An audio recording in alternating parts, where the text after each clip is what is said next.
Well, good evening, everyone, and welcome into this special broadcast of SHN Sports. Brad Tillery and Miki Holden here along with you for tonight's playoff game between the Crossroads Amateur Football League, round one of the playoffs between the Capital City Bison and the Austin Vipers, a crosstown rivalry that are being played on a neutral field here in Georgetown at Eastview High School. Welcome in, everyone. Glad to have you along tonight. It is a hot one here in Central Texas.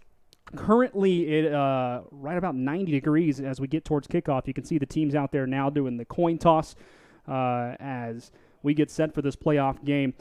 Miki, should be a really interesting game here as these two teams get set. They played earlier this year. It was a 2-point loss for the Bison. A very close game, and as you said, hard-fought rivalry.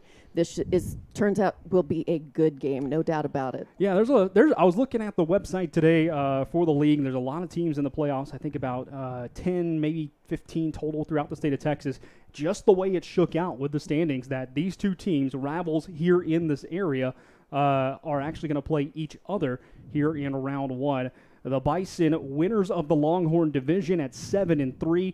The Austin Vipers, second in the Capital Division at 8-2 coming into this playoff game tonight. And the coin toss has been set. Teams are about to come out for the kickoff. Bison wearing the dark black jerseys tonight with purple trim and a little gold around the numbers. It'll make the numbers hard to see, though, with the dark numbers on the dark jerseys. As for the Vipers, they're going with the gold unis with the black numerals trimmed out in white and the white pants as well. And you know, you don't typically think about it because it's a spring league and usually the weather's better, but now we're getting into June. Those black jerseys could be a little sweltering early in this game. It may have an effect on the game. I filmed some of the earlier games when it was 35 degrees and rain and miserable, and that weather makes a huge difference in the play. The crowd's still filing in here just below us at Eastview High School. Of course, Eastview plays their home games over at Birkelbach Field, just around the corner behind Georgetown High School for the high school football season. But this is their practice field, but also their track facility here. I believe they play home soccer matches at this facility as well. They play their lacrosse here as well. It's a very nice facility, especially for a practice field.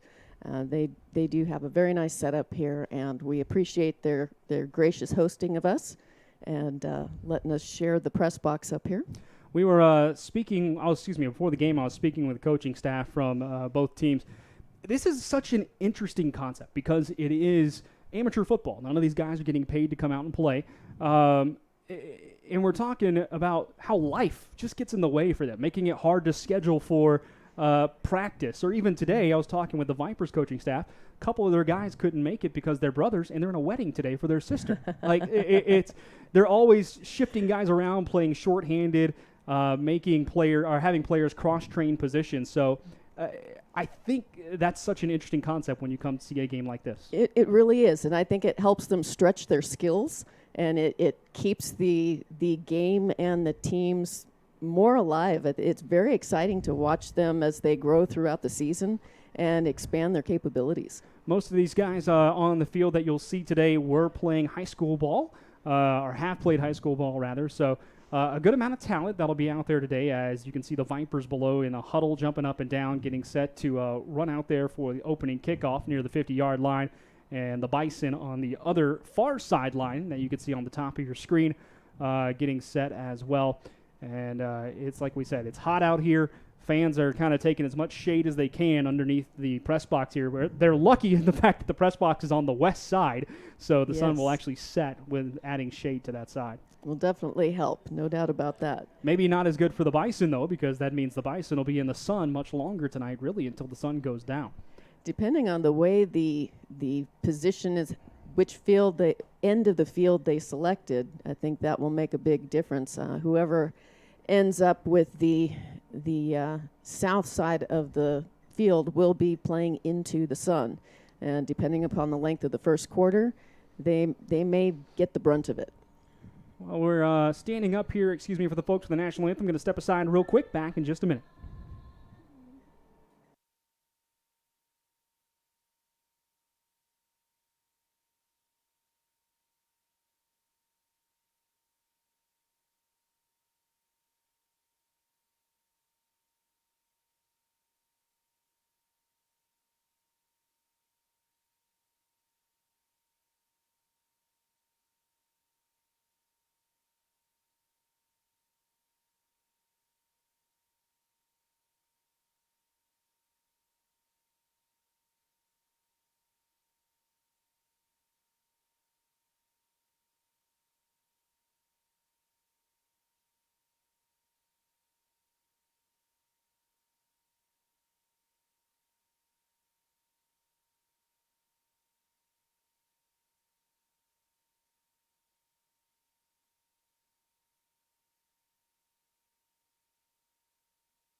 Well, the anthem has been played, and we are set for football here tonight. Playoff action between the Capital City Bison and the Austin Vipers. Brad, Tillery, Miki, Holden up here in the booth with you tonight on SHN Sports. Glad to have you along wherever you may be. As these two teams, we said it earlier when we came on the air, battled it out earlier in the year during the 10-game regular season. It was a tight one, 14-12 your final score, where Austin was able to upend Capital City. We were walking in with Capital City coaching staff earlier today, and they've lamented the fact that they've never topped Austin when it comes to this Austin Viper squad on the field. And here tonight they have a chance to do it in the opening round of the playoffs. It is the perfect opportunity, but as I mentioned earlier, the team that gets the south side of the field will be playing into the sun, and looks like it will be the Bison.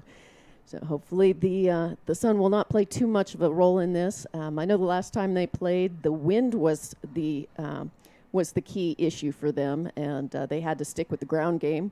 And hopefully with just the light breeze today, they'll be able to go to the air as well. Yeah, certainly no wind to speak of today. I was down on the field about 20 minutes ago. It is just steamy hot. That's about all you can say. However, there's no wind to speak of, nothing that really affect a ball or a pass or anything like that. It should be just if you can withstand the heat, the elements there for a nice, clean ball game this evening. Capital City will kick off, moving right to left as you watch on the screen. And that is number 40, putting it on the tee down there. Cade Summer doing the duties for the Capital City Bison. He has been solid kicker for them all season long. I believe that's number 80 back for Austin.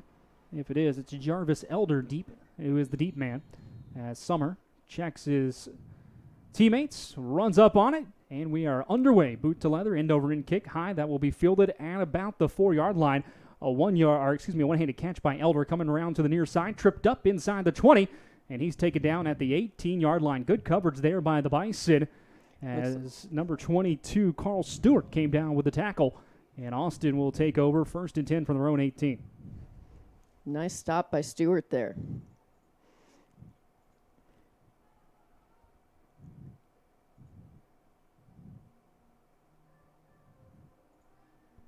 Well, it will be Austin with the football, moving left to right in their gold uniforms as the whistle blows to put it in play for the first time tonight. Quarterback for Austin, number 3, Eric Paco Hollywood, given the play out in the huddle. As looks like the Bison will come with a three-down lineman set, rather. Almost a 3-4 defense, looks like the Bison come out in. Split back to the backfield for Austin, as Haywood hands it off. A little collision behind the line of scrimmage as the two running backs converged with each other at the same time. Ontario Shaw with the carry. A pickup of about 3 on the play, and it's 2nd and 7. Nice stop by Demetrius Moles. Went right in on him and cut him short at gave him about a 3-yard gain there. 2nd down, 7 to go from the 21-yard line for Austin. Just underway here at Eastview High School.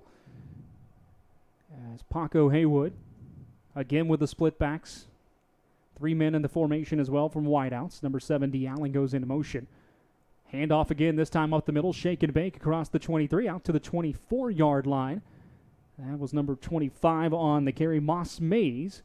One of the players we were told to look out for. In fact, the Viper coaching staff said any of those running backs can take it all the way at any point. Couple of yards on the pickup, 3rd and 5 coming up. Looks like Decker Williams and one other player, I could not see his numbers, but they converged on him, kept him short there. Ball spotted at the 24-yard line of the Austin Vipers. The Bison with a chance to get off the field on a quick 3 and out. Split backs again, that's Mays and Shaw. Back there with Haywood. Shaw to his right. Mays to the left. 3 wide receivers in the formation. This time Haywood fires far side. Incomplete off the fingertips of Antoine Redding. And the Bison do force a 3 and out to start the ball game on defense. Some good pressure by the defense there. Kept them running and overshot the mark. So a good start here for Capital City, as they will get very nice field position on their first possession of the ball game. Number 30 going back deep. That appears to be Alex Thompson. He'll set up around his own 35-yard line or so. Deron Ellis to kick it away for the Vipers. 13-16 to go in the first quarter.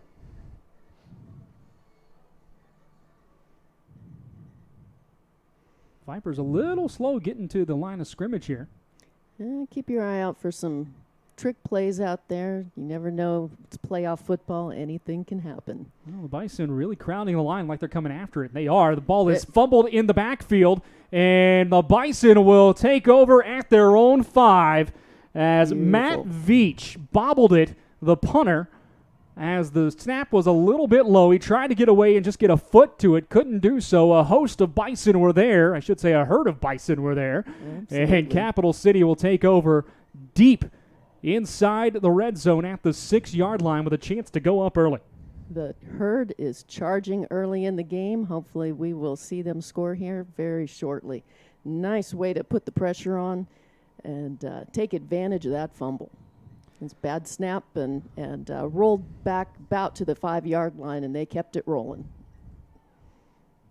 So first and goal here from the 6. 4 wide receiver set spread formation. Taryn Birch, the quarterback. And there's movement on the line of scrimmage. The left tackle moved. The question is, was he drawn off sides? Looked like the Vipers might have come across that line into the neutral zone. It did look like he jumped. But they're going to call this one on Capital City, I believe, the way they're backing up here. That's what it looks like. Let's see.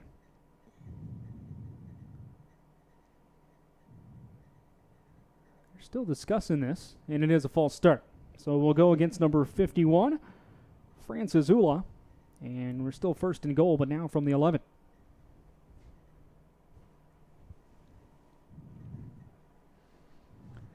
Capital City taking over after the bobbled snap on the punt. I believe that's Ray Hall in the backfield there with Taryn Birch. Birch takes a snap. It's a low one. It's bobbled. Picking it up off the ground, though, and taking it across the 10-yard line. Going right up the middle. Looks like he was able to get to the 9, but they are only giving him the 10.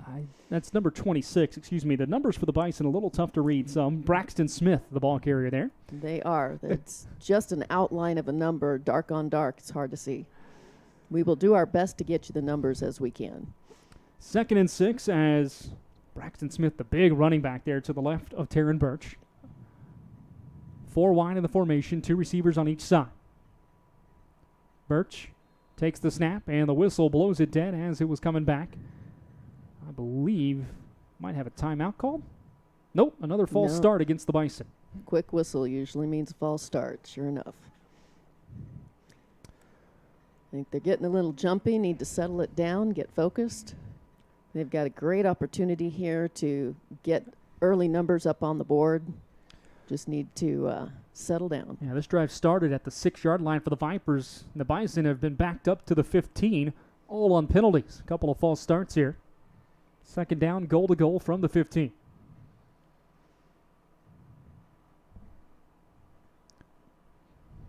Birch takes the snap. Backing up. Now he's going to scramble. Throw to the corner of the end zone. Got a man. Touchdown. Capital City. Nice little end zone dance from number 22, Carl Stewart. And the Bison are on the board with the lead early with 12 minutes to go in the opening quarter.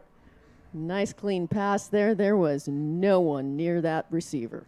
Nicely done. Good play calling. So 6-0 your score. Really good job there actually by the quarterback, Taryn Birch. He looked like he was about to take off running, but kept his head up to find the receiver open in the corner of the end zone, and then just had to float one to him. Basic thing was don't overthrow your man. There was no one within about 20 yards of Carl Stewart. So 6-0 the score. The Bison looks like they will go for 2 here. Wildcat formation. That's number 12 taking the snap. Alexi, C12 is what they call him because I could not get a pronunciation on the last name. He'll throw it to the back of the end zone, too strong. And the extra point will not be converted. 6-0 your score with 12 minutes to go in the opening quarter as the Capital City Bison strike first. A little high and hard on that pass, but it's nice to see them take the early lead here. Hopefully they can hold on to it And looks like the sun did not slow them down any. Just getting themselves settled down is going to make the difference. Well, Bison are able to take advantage of the mistake from the Vipers on the bobbled snap on the punt.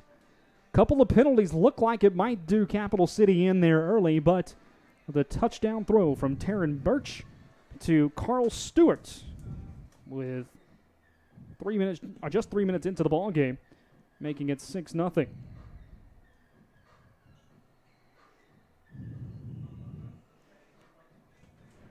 Well, kicking away here for the second time already are the Bison and Cade Summer.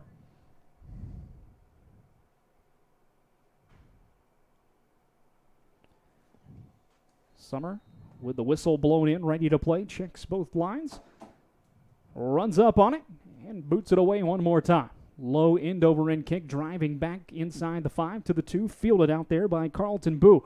He'll come around to the near side, got some blockers across the 30 to the 35 before he's pushed out of bounds.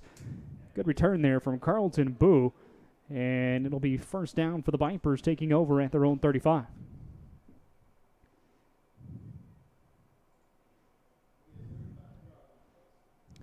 We'll see what Austin can do after their opening drive went nowhere, gaining just 5 yards.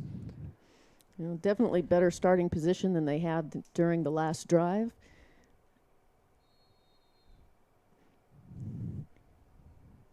But with the Bison having momentum, we'll see what they can do here to hold them off. 6-0 your score. Bison lead after the opening touchdown. Second possession here for Austin is Paco Haywood. Eric Paco Haywood, as he's listed on the roster. Gets back in the shotgun formation. 4 wide receivers set, 2 on each side. Haywood hands it off, up the middle. Goes the running back, Moss Mays. Now to the near side across the 50, bowling his way into Bison territory. All the way down to the 48. It's a pickup of 17 and a first down for Austin. That was a hard-fought tackle there by number 30, Alex Thompson.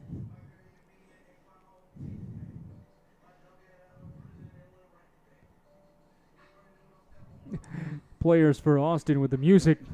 Number 88 down there. Terrence Perkins having some fun in between plays as the music busts up over the, or blares out rather, over the PA system. 1st and 10. First time the Vipers have been in Bison territory tonight.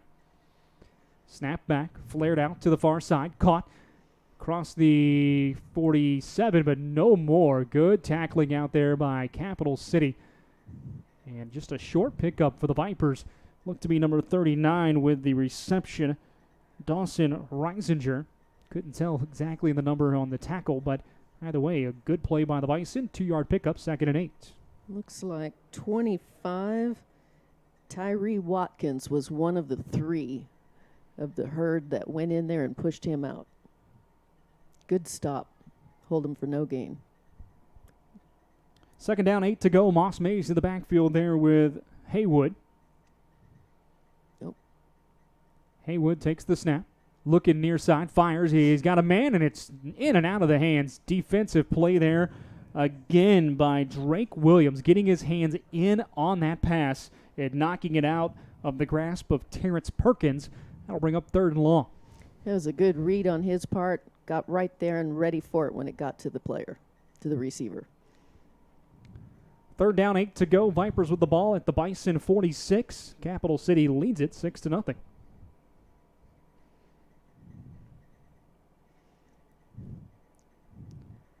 Ball on the far hash mark. 4 wide receivers in the set. Haywood takes it. Now they're going to run a draw to Mays. Up the middle. Stutter steps across the 40. He's hit hard. Take it down right at the 40-yard line. A couple of yards short of the first down, and that's decision time now for Austin. It's 4th and 2.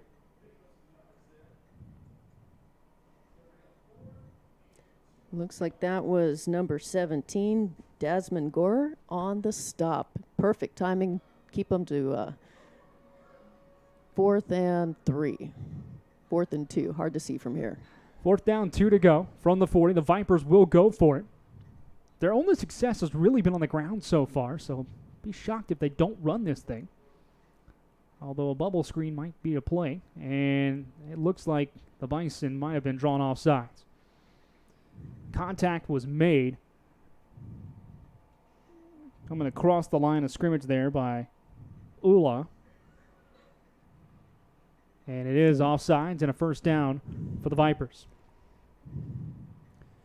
Now that's Capital City kind of hurting themselves a little bit in a fourth down situation, given the free set of downs to Austin. Ball will be placed at the Capital City 35-yard line. It's 1st and 10. Bison are hurting themselves early here. Had an opportunity to shut them down and take the ball back. Instead, these very preventable mistakes. That's 3 so far that they need to settle themselves down, get focused, and not worry about it being a playoff. Just play it like any other game. 3 penalties so far, as you mentioned, all 3 either false starts or offsides, right on the line of scrimmage. So 1st and 10 for the Vipers here. Haywood hands it off to Mays. He is swallowed up in the backfield for a loss. Losing 1 on the play. Ula in on the tackle, as was, I believe, number 83 down there, Mishak Williams. That's what it looked like. 2nd down, 11 to go, as the Bison defense just read that one quickly. It looks like the game plan for the defense is we're not going to let you run the ball too much on us. You're going to have to beat us through the air. They are definitely getting a good read on the plays, catching them early and pushing them back. Well, here you see 6 defenders in the box for the Bison. Snap back. Haywood will pass, looking for the drag route. Now he's going to go deep across the middle. It is intercepted at the goal line. Taken down now outside the goal line around the 4-yard line. Number 17, Desmond Gorer, coming up with the pick, and the Bison hold once again. Another nice turnover forced by the Bison. Ball was underthrown just a bit there by Haywood, and it was intercepted by Desmond Gorer. And now Capital City is going to have to go the length of the field, but no points on the board there for the Vipers. Another good stop.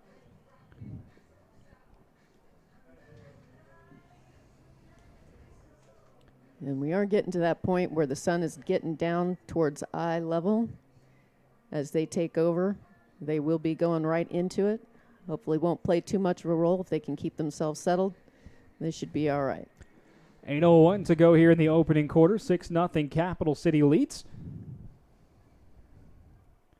Birch in the backfield, taking the snaps once again for the Bison. Handoff up the middle and take it down right at the line of scrimmage there. No gain for Capital City. 2nd and 10. That was number 11, Sammy Wheeler with the carry. Didn't have anywhere to go with that one. They came right in on top of them.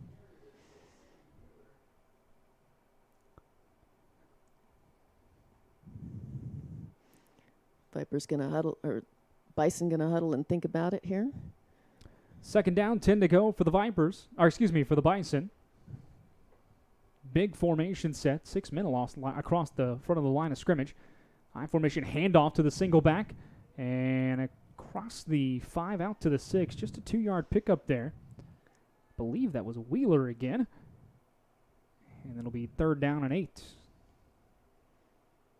And we have an injury in the end zone. One of the Viper players injured down right in the middle of the end zone.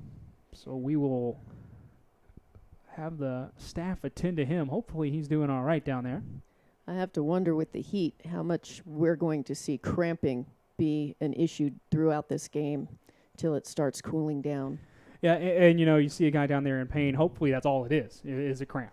Cramp, take care of that pretty easily. Get some fluids in you, you'll be back out there no problem. But absolutely, like we said earlier, these guys, they're out here doing it for the love of the game. They're not getting paid to necessarily be here right now. They're giving up their Saturdays and time to even during the week to practice and make sacrifices in order to come out here and have that camaraderie and to continue playing football.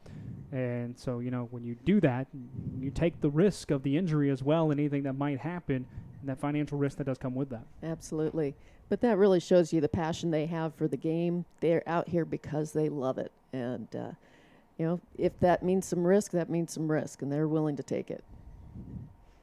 All right, Viper player coming off with some assistance. Looks to be possibly an ankle. Hopefully he will be all right. Yeah, get the trainers on him, get him feeling better. Chase Keller being helped off the field down there.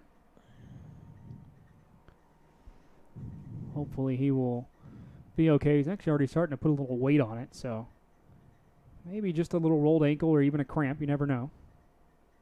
But see if he comes back in later, but he is off under his own power now on the sideline. Back to the game, 7:10 to go in the opening quarter. 3rd down, 8 to go for the Bison after picking one off deep in their own territory there, preventing the drive from the Vipers. Desmond Jackson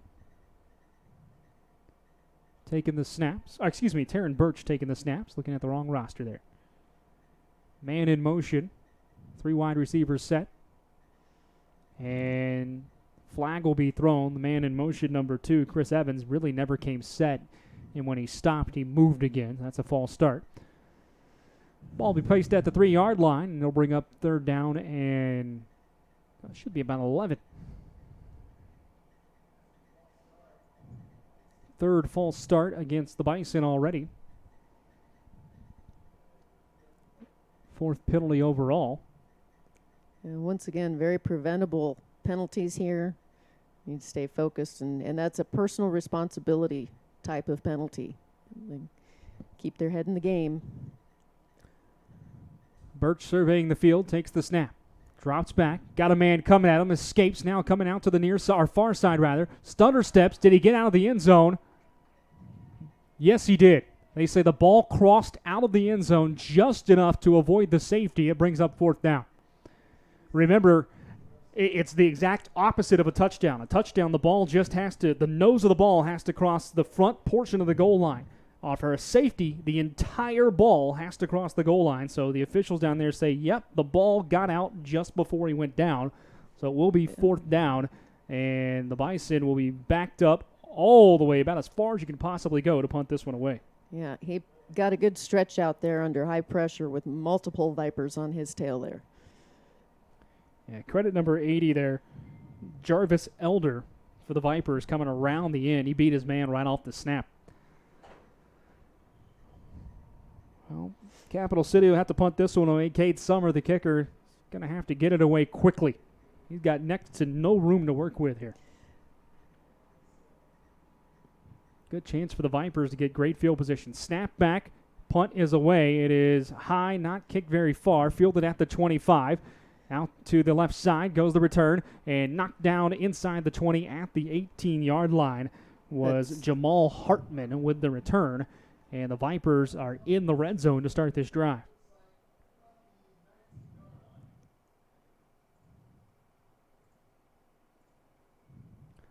(6-0) your score. Bison lead after the Vipers fumbled a punt deep in their own territory to start the ball game. Bison were able to get a touchdown strike from Taryn Birch to Carl Stewart. 15-yard touchdown pass there. 3 minutes into the ball game. And they lead at 6-0. The 2-point conversion was no good. So 3rd possession already for the Vipers as Paco Haywood takes the snaps. Looks to be Moss Mays in the backfield with him.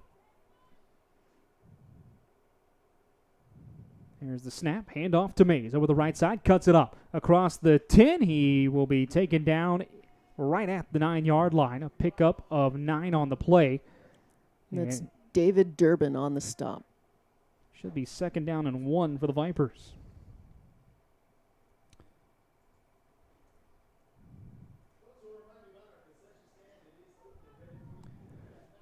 Actually going to mark this right at the 10 instead of the 9.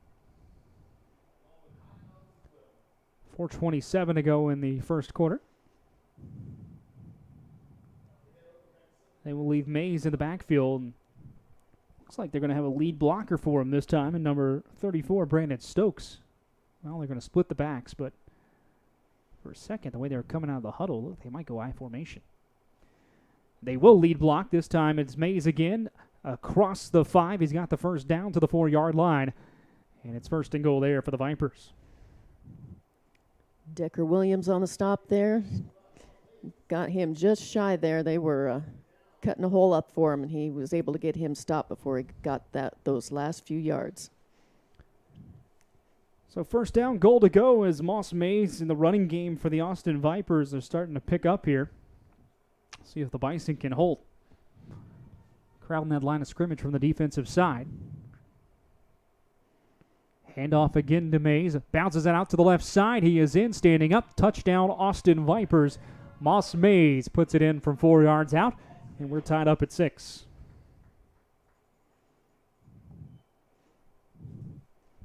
Good scramble by Mays there. Let's see what the Vipers decide to do on the extra point. We saw the Bison go for 2 earlier, and it was unsuccessful. Vipers have a chance to take the lead here, depending on what they choose to do. They will go for 2.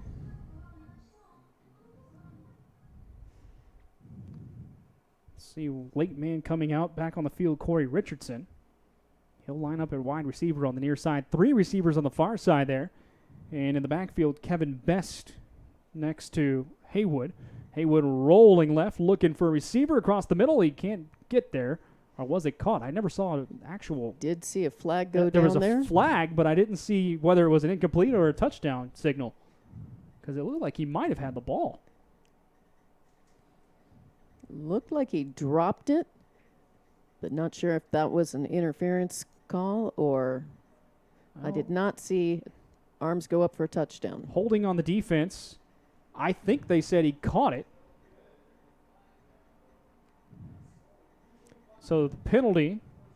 Yep. Okay. I just saw the arms go up. So it was converted, and it is 8-6 in favor of Austin, with 3:25 to go in the first quarter.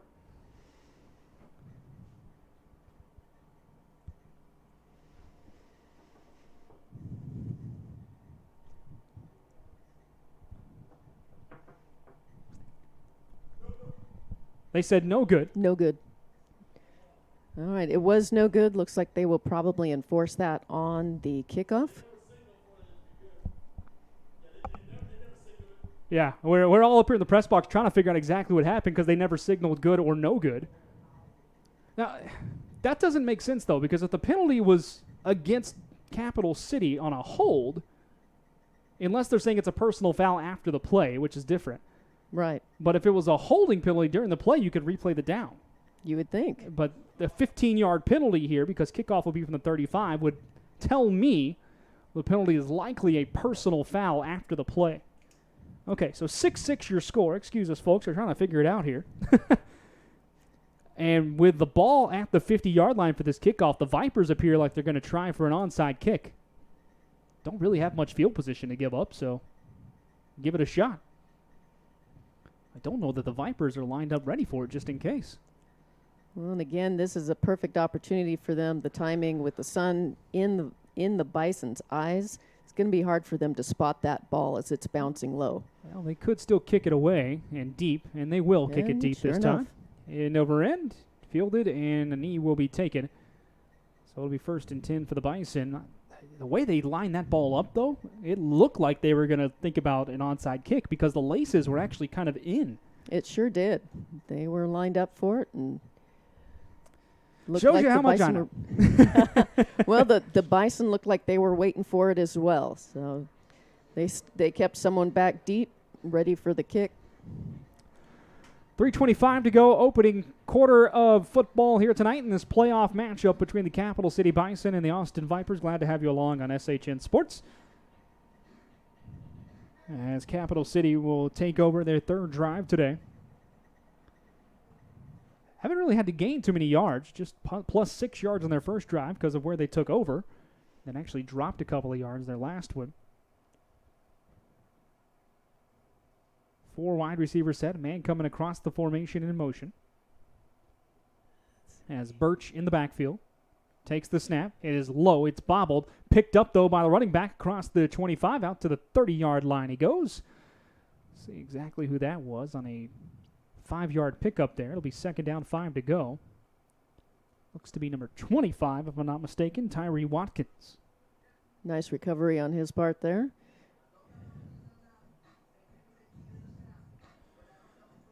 So a 5-yard pickup after the bobbled snap. Good heads-up play by the running back just to pick it up and go. Let's see. Okay, that's number 5 now in the backfield. So Alvin Smith there with Birch. Trip receivers on the far side, and coming across the line early, the Vipers. It is a live free play. The ball thrown a little short and bouncing to the Landian driver, but likely offsides here against Austin. If so, it should be enough for a first down. Yeah, I saw 2 of the Vipers jump. Not sure what made them do so, but it definitely will be in the Bison's favor.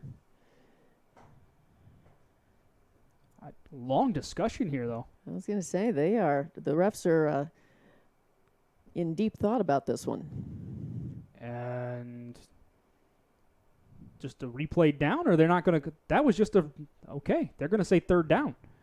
No penalty. Although it still says second down on the marker. I'm very confused here, folks.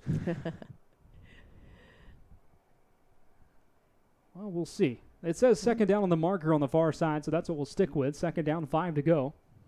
Turn around, handoff up the middle. Good big hole across the 35 to the 40. There's a first down. Picked up by Alvin Smith of the Capital City Bison. An 11-yard gain, and the Bison move out to the 41-yard line. Nice quick moves, finding a hole through the Vipers there.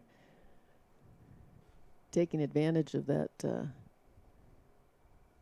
free play, giving them the extra down. 2:09 to go in the first quarter. Again, split receivers, 2 on each side. That is Stewart in motion. Handoff back up the middle again. Across the 45, taken out to the 47-yard line. One more time, Alvin Smith with the carry. Good first down run there for the Bison. Picks up 6 yards, second and 4.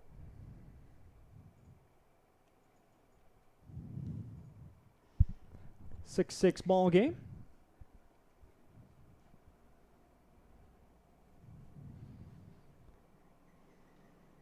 Bison will huddle up here as the ball is spotted at the 47-yard line, getting near midfield here. See if they leave Smith in the game. Looks like they have. Next to Birch in the backfield.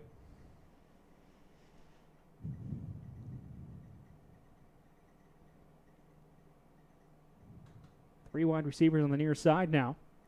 Fakes the handoff. Birch scrambling to his right, just throws it away as he was being chased down by a couple of Vipers there. And it'll be third down and 4. Good pressure by number 55, J.R. Turner, and number 80, Jarvis Elder. Second time we've called Elder's name coming off the far side. I think that's number 90, actually. Aisha Murphy. I believe that's a 9 instead of an 8.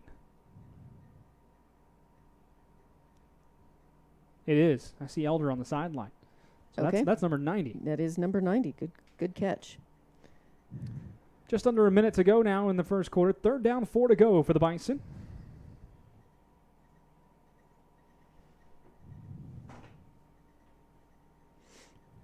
Three receivers on the near side. One man to his lonesome at the top of the formation. Birch back, scrambling around, gets out of one tackle, spins away from another. And across the 45 this time, though, taken down in the backfield, a loss of 1 for Taryn Birch as the Bison offensive line just could not handle the pressure of Austin there. And it'll be fourth down and about 5 to go. Once again, good pressure by the Vipers, making him scramble, not able to get back to the line of scrimmage. Bison are going to have to work on some of that blocking there, give their runners a route. Yeah, the Bison offensive line just not able to hold off the defenders right now, and Taryn Birch scrambling for his life when he's back there to pass. 10 seconds to go here in the first quarter as Capital City will kick it away. Second punt of the ball game for them. There's a nice high end-over-end punt fielded at the 22-yard line.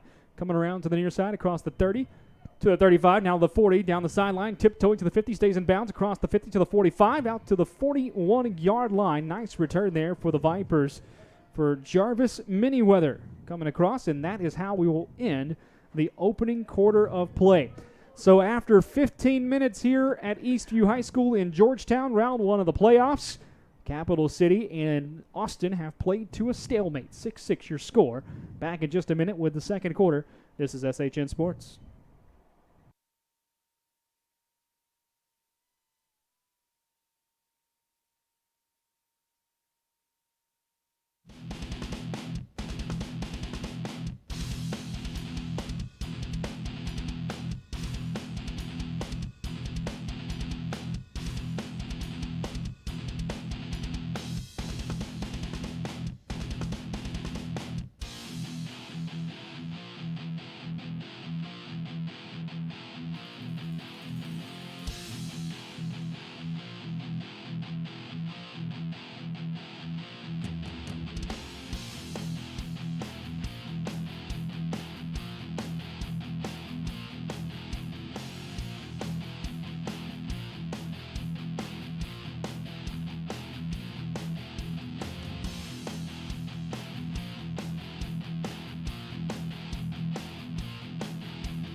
Back here for the second quarter of play between the Capital City Bison and the Austin Vipers. And, well, I thought we were about to have some football coming back your way, but it looks like the Viper cheerleaders and dance team are going to do a bit of a routine here before we get going. So we'll let you watch that as we recap what happened here in the opening quarter. Brad Tillery, Miki, Holden here with you in the booth tonight for SHN Sports. Capital City jumped on the board first with just 3 minutes into the ball game.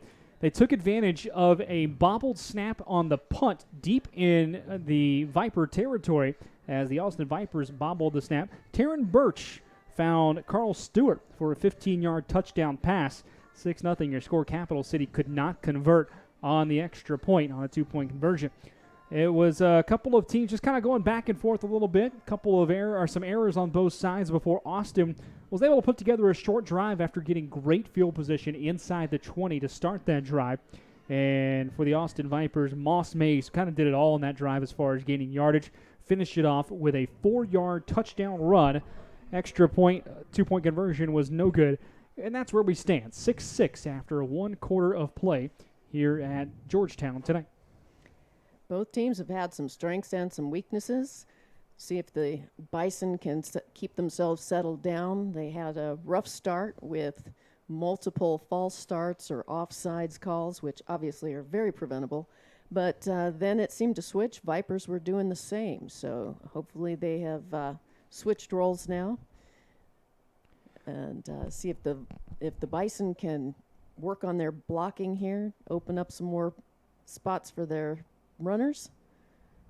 Have not really seen them go to the air much yet. Not at all. They've thrown about once or twice, but that's about it. Most of their damage has been on the ground so far. Here's Desmond Jackson in the backfield taking the snaps again. He will throw it this time. It's knocked up in the air and falls harmlessly to the ground. Good job there getting in the backfield for the Bison. Appeared to be, I believe that's number 88, if I'm not mistaken. Although there's no 88 on the roster. I see an 8. I just can't see. 33. There's a 28. So that is Drake Williams getting back there for Capital City to knock that one down. Second down, 10 to go. Got a good tip on that. Ball was up in the air quite a while, and if one of the Bison could have come down with it, might have been able to take it the whole way because there was nothing but green grass to graze on. So second down and 10 from the Bison 41. As Paco Haywood stands back there. Haywood takes the snap, fakes the handoff, throws near side. It's a little too high and behind his intended receiver, Corey Cooks, bringing up 3rd and 10. And got his fingertips on it, but not enough to bring it down. And had some good pressure coming in on him. I think he was watching the Bison herd coming towards him rather than the ball. 3rd down, 10 to go now for the Vipers. Good field position for them to start this drive after a nice return by Jarvis Miniweather at the end of the first quarter, but they have done nothing with it so far. 4 wide receivers set. Haywood throws it near side. I believe he was hit right as he was throwing it there. And it'll be incomplete. Good pressure on the outside from the far side for Ken Blue there for Capital City. And it's a 3-and-out for the Vipers after the good kick return.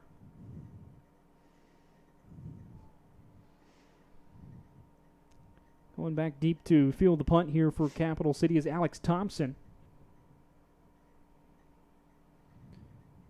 And I believe that's Christian King to kick it away for the Vipers. Nope, that's not 94, that's 34. So Brandon Stokes back there kicking it. And he's going to be the up back, so he will actually not be the one kicking. Can't see the number on the punter.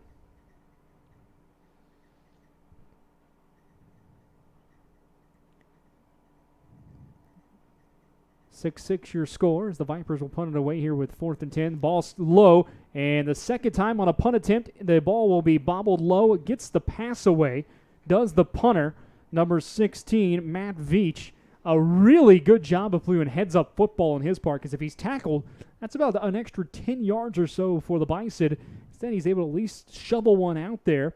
Had a man that maybe could have caught it and run a bit, thrown it over his head just a bit. Either way, though, he saved some yardage for the Vipers, but the Bison catch a break. Instead of being backed up, maybe inside their own 20, they get the ball at the 41. Exactly. Now, that was some good heads-up play by that punter. It was another very low, bad snap.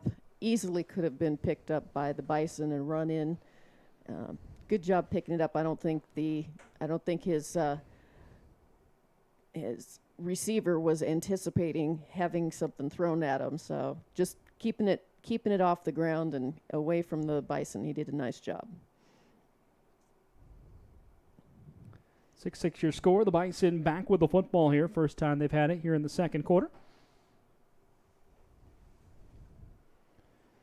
Birch, the quarterback, turns around, hands it off over the left side, and taken down right at the line of scrimmage was Braxton Smith. No gain on the play, 2nd and 10. Maybe lost about half a yard on the play. Yeah, actually, from the looks of it, from my angle, it looked like he lost more than that, so that's a very generous spot.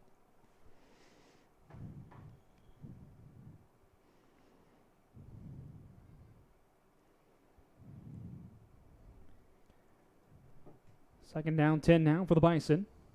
Fakes the handoff, now steps up, fires deep down the left side, got a man, and in and out of the hands down the left side of number 18, Delandian Driver. That was a really strong arm there shown by Taryn Birch. One-on-one coverage on the far sideline, just couldn't come down with a good Driver. It'll be 3rd and 10. That was a good 40, 45-yard throw. First time he's had a little bit of time as well to let some routes develop and get one down the field. Yeah, the O-line definitely gave him a little more of an opening there and give their receiver an opportunity to run that route.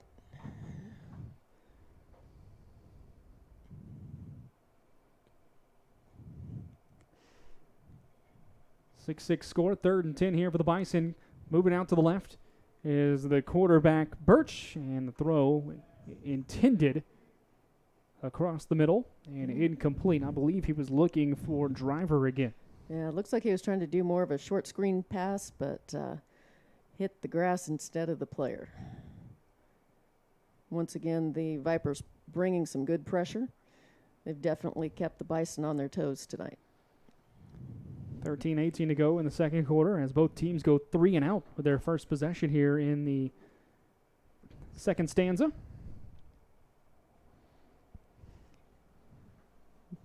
Good to note that sun is now in the Vipers' eyes as it creeps even lower, so may start to play a role here.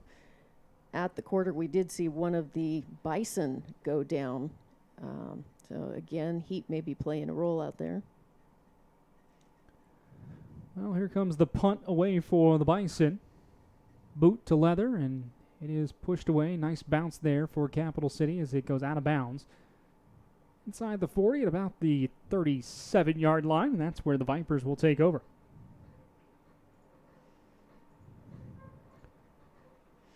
Well, both teams struggling to get some offense going tonight.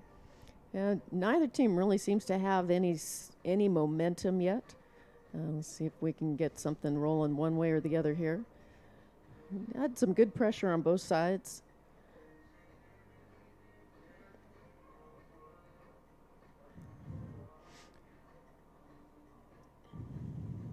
First down, 10 to go as the Vipers take over, and quarterback Paco Haywood jogs out onto the field, taking his offense out there one more time as the Viper cheerleaders and dance team do their thing over here to our right.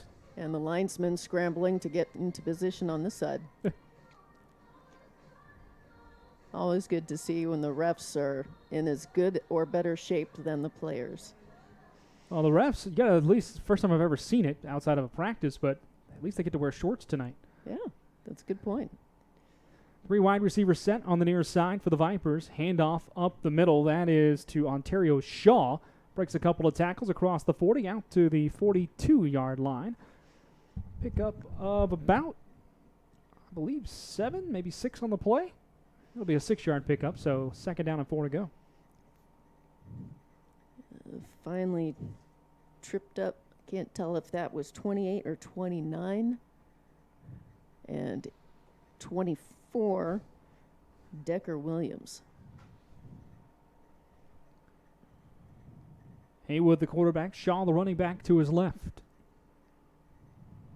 All the offense for the Vipers really coming on the ground. Now a little flare pass to the far side, complete to Boo.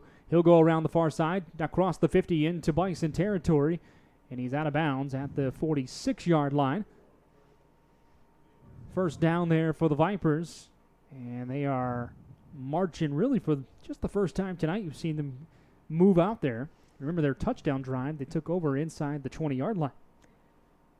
Once again, Decker Williams with some good pressure, forcing him out of bounds.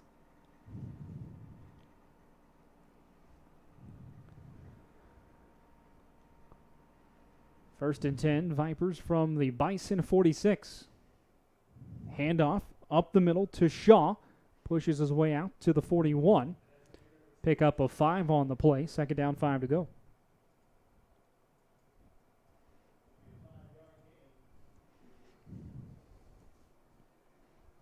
Time you're really seeing some movement here, and smart of what the Vipers are doing, attacking the middle of that Bison defense, and then just some easy, quick throws to the outside.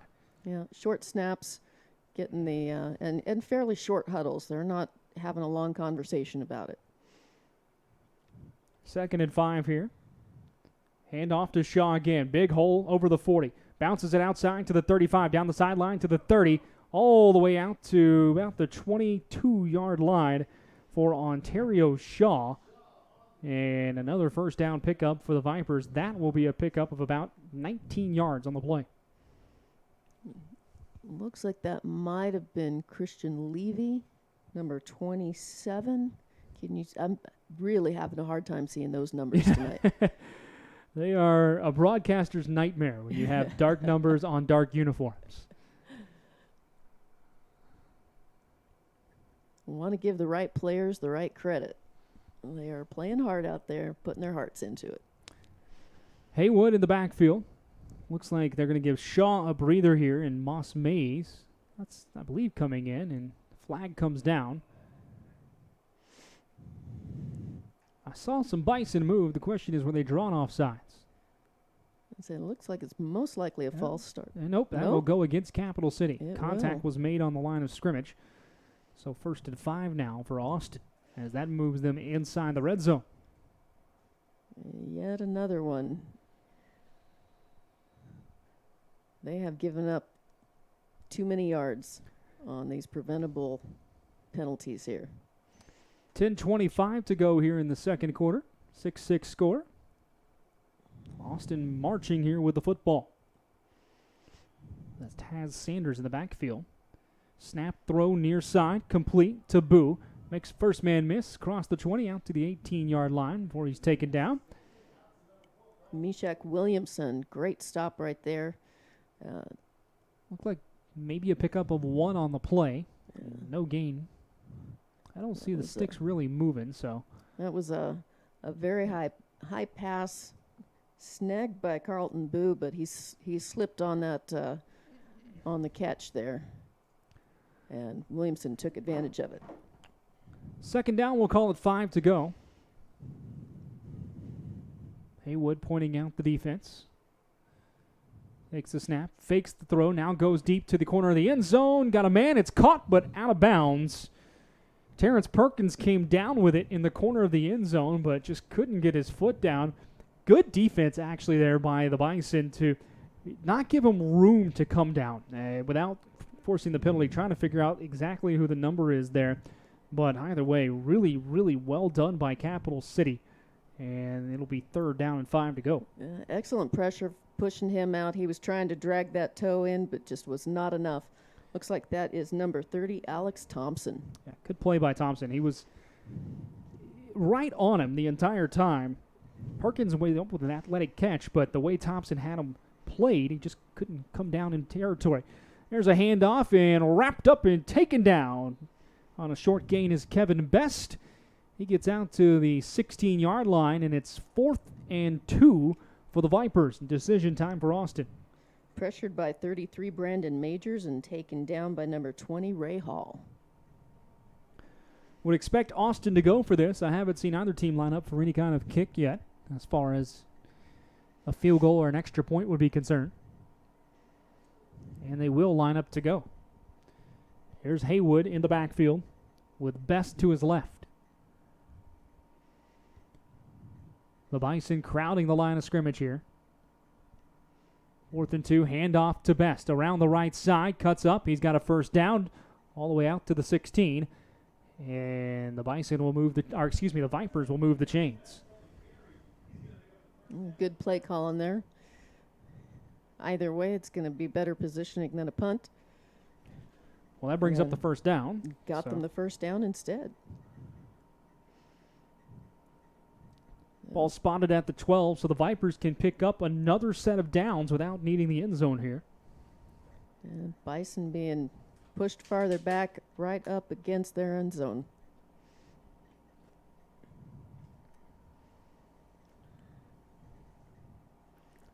That is Best in the backfield with Haywood again. A handoff to Best, up the middle, breaks the first tackle, and then dumped down WWE style almost at the 10-yard line. Pickup of 2, and it'll be 2nd and 8. Get a little extracurricular activity going there. Getting a little fired up.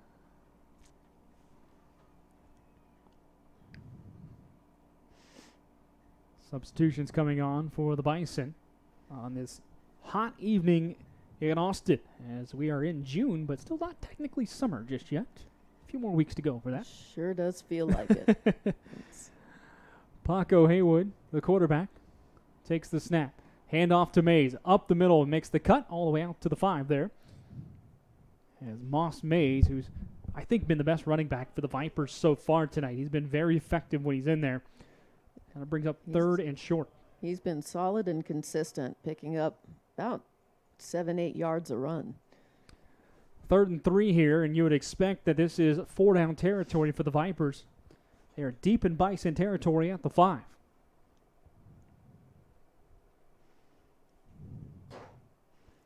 Six game as Austin looks to take the lead for the first time tonight. Haywood takes the snap, hands it off over the right side, and cut down at the line of scrimmage. Good play there by Decker Williams. Coming up with that tackle. Just a short pickup, maybe half a yard or so, and that brings up 4th down.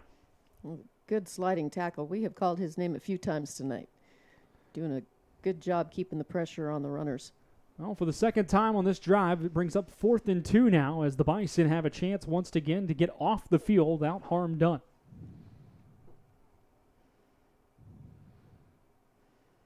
Quick huddle.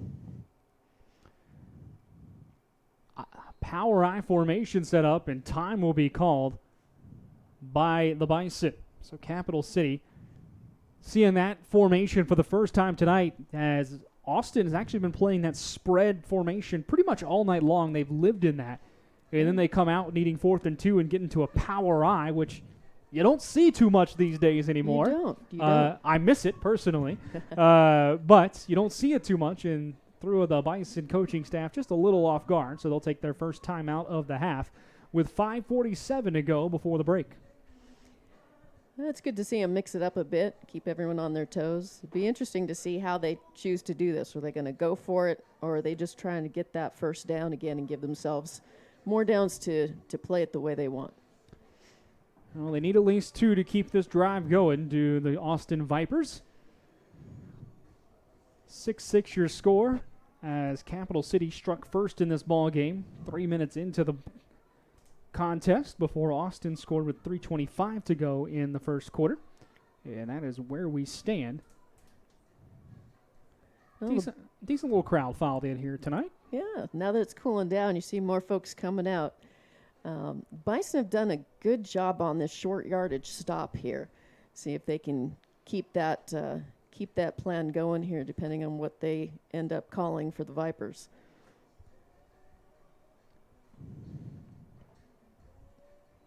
Well, looks like the timeout is over, and the Vipers will stick with Moss Mays in the backfield here. They're going to send out number 34, Brandon Stokes, as well. He was the one that was lined up in that fullback spot, lead position, and they will line back up in an I. A little offset I here. Now single back as Stokes goes off the line of scrimmage. So a power formation with Mays in the backfield under center, and the Bison jumped. They're going to snap this anyway. It should have been a dead ball because contact was made at the line of scrimmage. This should go against Capital City, and if it does, it's a first down for Austin. If it is, that'll be the 5th procedure penalty of an offsides or a false start by the Bison in the first quarter, or first half. 6th, I think That's the 5th. There was also a illegal motion penalty against them earlier. So that will be first and goal as the penalty goes against the Bison. All preventable. Go from being 4th to 1st on the goal line. Their timing on some of these has been unfortunate as well. The big play changers here, or game changers. Back to the power I formation for the Vipers here from the right hash mark. First and goal from the 2. Quarterback sneak up the middle, pushing his way in. It's Paco Haywood, and that's a touchdown for the Austin Vipers as they take the lead for the first time tonight.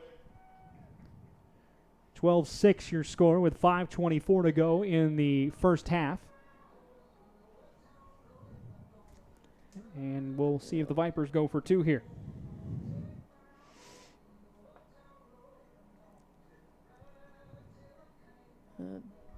Does look like they are going to go for 2. Not seeing any kicker activity out here.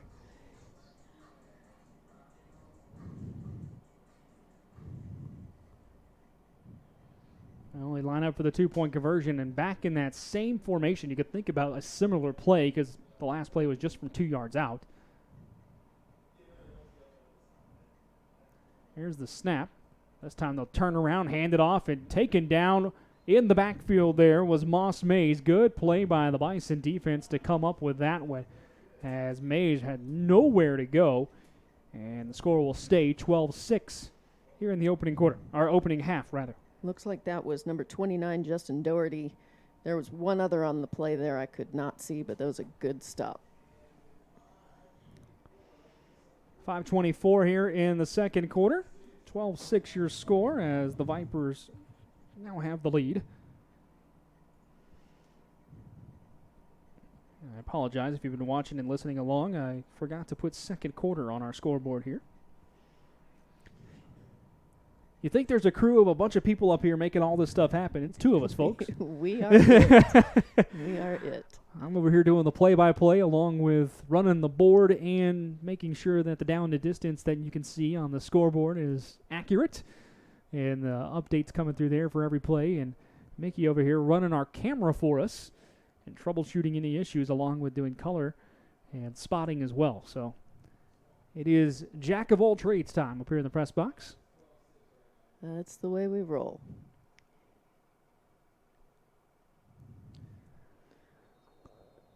Kicking off here for the Vipers as they kick right to left, south to north.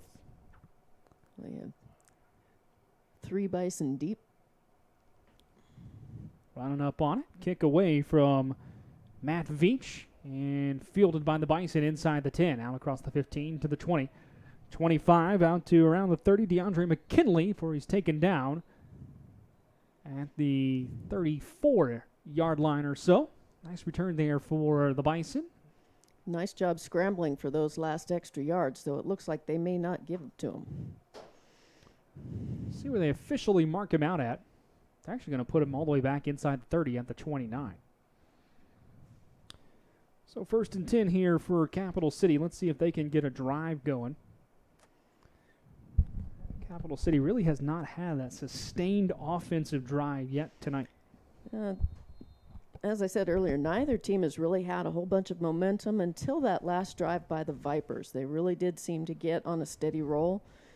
The Bison, though, seemed to get started and then they hurt themselves with a penalty. Let's see if they can avoid that this time and push it farther down the field.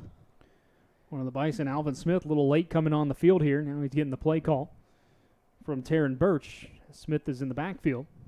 2 Birches left. Snap, there goes the handoff to Smith. And he will break out of a tackle going backwards, and he will lose yardage on the play.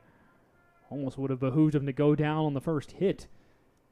Going backwards cost him about another 5 or 6 yards. A loss of 6 on the play. It'll be 2nd and 16. Did some good bouncing in the backfield there trying to get around, but good pressure by the Vipers pushing him back even farther. Inside 5 minutes to go now here in the first half.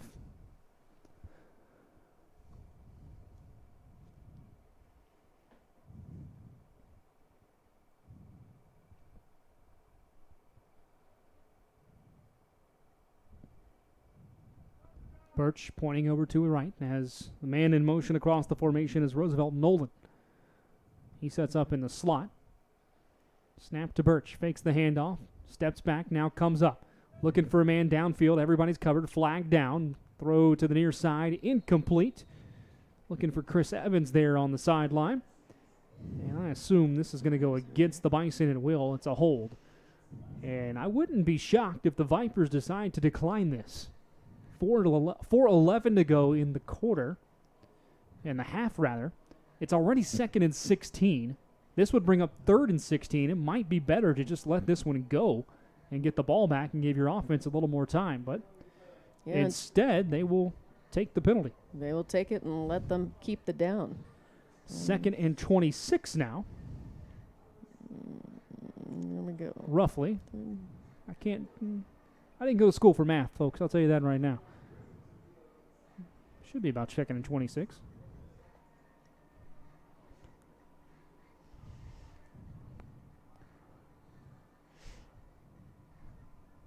Either way, it's 2nd and a mile. So the Bison here, four receivers in the formation.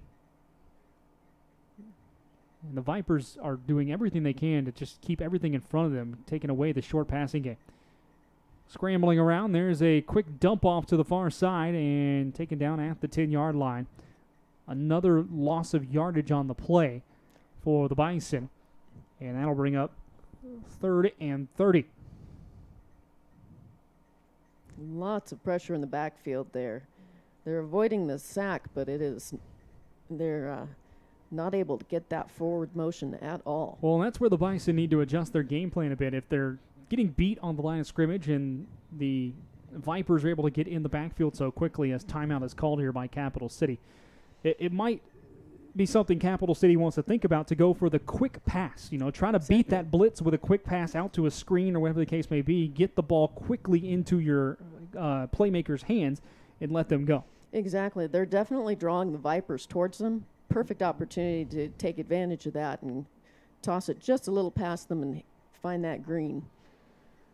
because there is definitely a wide open field after that, since most of the Vipers are converging in that backfield. And if you look at the Vipers' defense when they set up pre-snap, they've got 7 or 8 men within 5 yards of the line of scrimmage right now. So they're taking away, they're actively pressuring the line of scrimmage and testing the nerve of the offensive line and the blocking there. It just seems to me like you might want to think about a draw play or some kind of a screen, whatever the case may be, in order to slow down that rush, but also take advantage of those guys coming up, because if you make one man miss, you're gone. Everybody's out past you. Exactly. Yeah, if the O-line can give that quarterback just enough time, just a moment to get past them, they'll have that opportunity they need.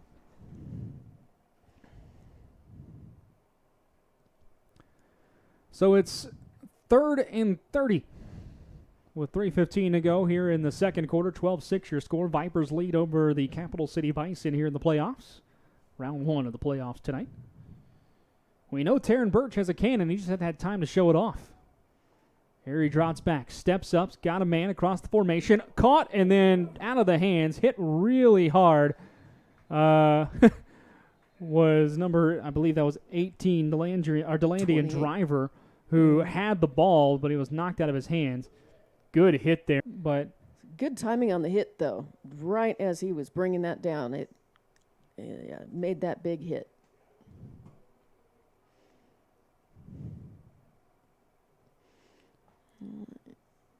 And it looks like, trying to see who we have here deep for the Vipers. Deep being a relative term here. Folks, sorry, if there's any technical difficulties happening right now, we apologize. It is 4th down and 30 to go.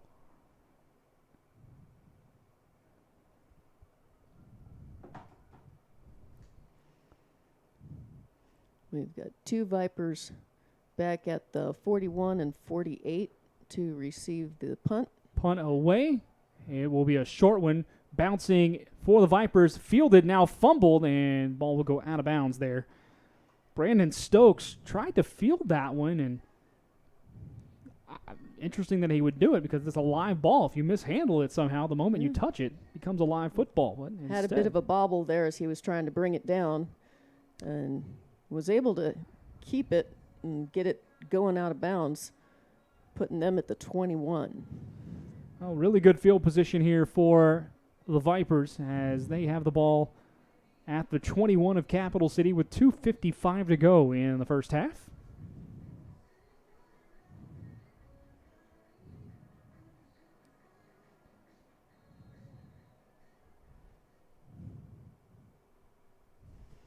I'm waiting for them to move the chains.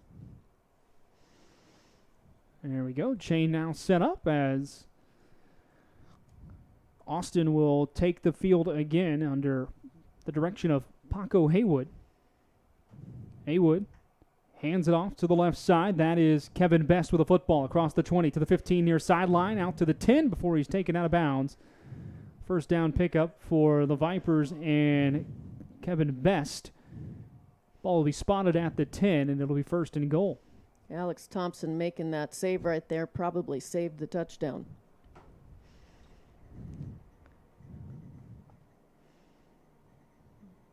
Got that shoestring grab in there. Kept him getting past the 9-yard line.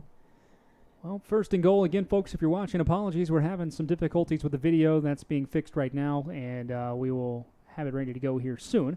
There's a handoff up the 15-6 your score.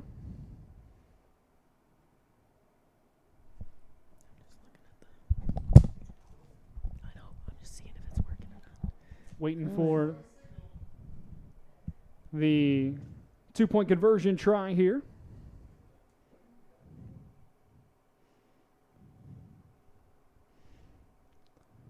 Here we go as Haywood is in there with split backs in the backfield.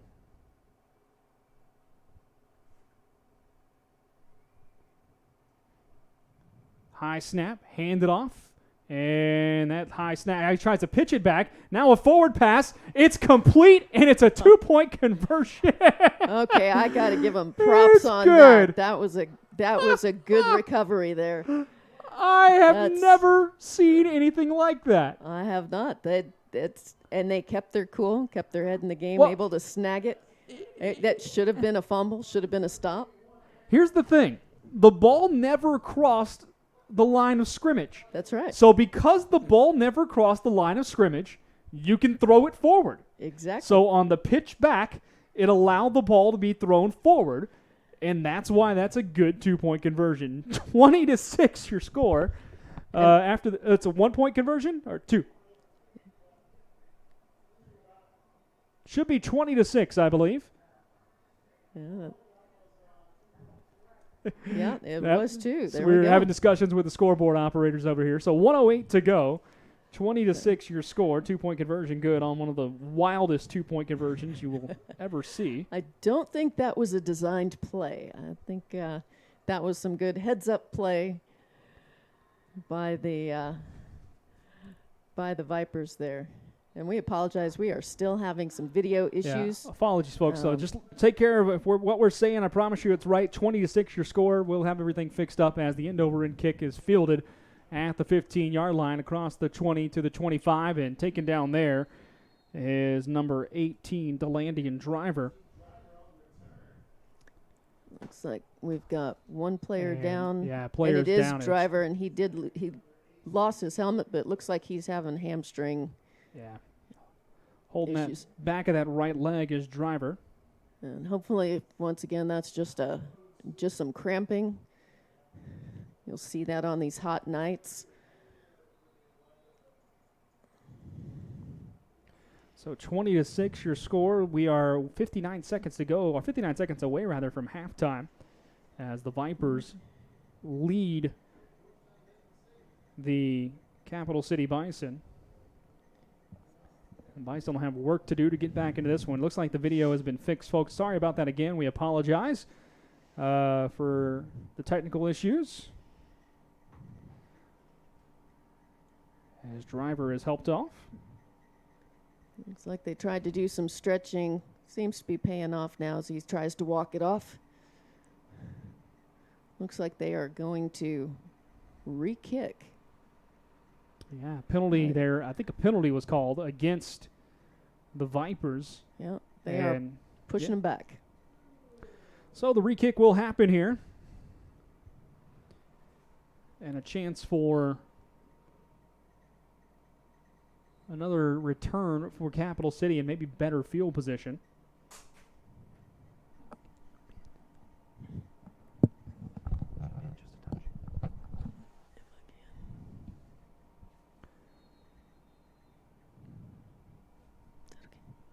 There's a kick on the way, end over end. Fielded at the 7 by number 30, Alex Thompson. Going over to the left side, got a couple of blockers. Fumble ball on the ground. A pile up for it at the 30-yard line. The Vipers think they have it, but they do not. Capital City with the football. One of the Vipers, number 81, Antoine Redding, came off the field celebrating early, thinking that ball was recovered by his own team. But the celebration he was doing happened without actually looking at the pileup to see Who who had the actually ball. Yeah. 20-6 the score, 49 seconds left here in the opening half. Ball at the 30 for Capital City. That's good field position to start. Well, you got to move quickly with less than a minute to go here. Let's see what they decide to do, if they just go conservative and get to the half and regroup, or maybe try to hit one or two big plays quickly. Pause in the game as we get the down and distance markers, the chain set up correctly across the way. 1st and 10 here.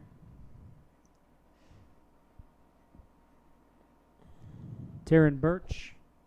Viper show blitz, now back off. Birch back, steps up, scrambling out to his left, has a man at the 42, and out to the 43, 44-yard line go the Capital City Bison. Nice play. Pick up a 14 and a first down. Good draw, and nice job picking up that extra yardage after the catch. He was able to push it that extra 4 or 5 yards there. Timeout called by Capital City, and that will be their final one of the half. That's the first really positive pass play we've seen out of Capital City tonight. Yeah. He had that good throw earlier, about a 45-yard throw, but receiver was not able to come down with it. I say that, and I mentioned I forgot the touchdown pass play to start the ball game off with 3 minutes to go into the first half or the first quarter. True. But 3 minutes into the first quarter. But since then, it's been a stagnant offensive game plan through the air, rather, for Capital City. So that's a really good progress to see, not only them picking up that bit of a rush, but also a step up and a good pass there from Taryn Birch. We'll see if they can capitalize on it. I think given the opportunity to mix it up like that, they will make a little more progress. Sticking to the ground game, its Vipers had their number. Now Birch back pass again, this time rolling right, throws to the near sideline. It is caught and then dropped, incomplete. Maybe not the worst thing there for Capital City, though, because it does stop the clock. But now a Bison, remember that Bison O-line is down on the ground in pain. Hopefully he is okay, holding out to his left ankle or so, somewhere down there.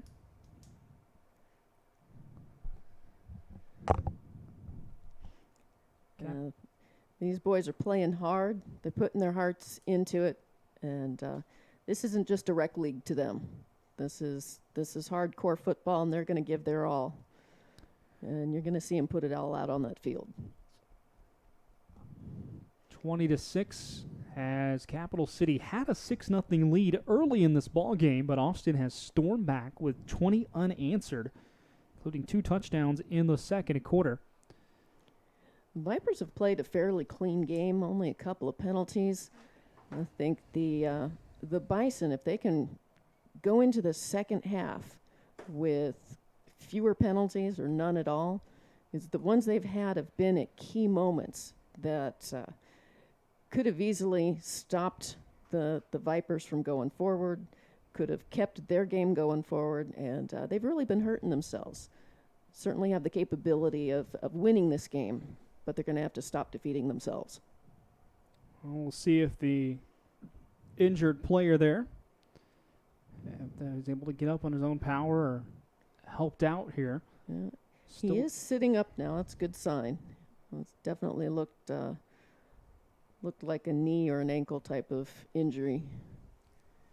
And I've had them. Those hurt. I have too. I played rec league softball a few years ago and was coming around third base on a hit to the outfield and pulled up and realized I pretty much popped my quad coming around. It was the one time my wife ever came out to watch me play with my friends, and I screaming in pain, and she had to drive me to the hospital. You're trying to show off. I was just running. That's all I was. It just told me that I was old. That's pretty much it was about it.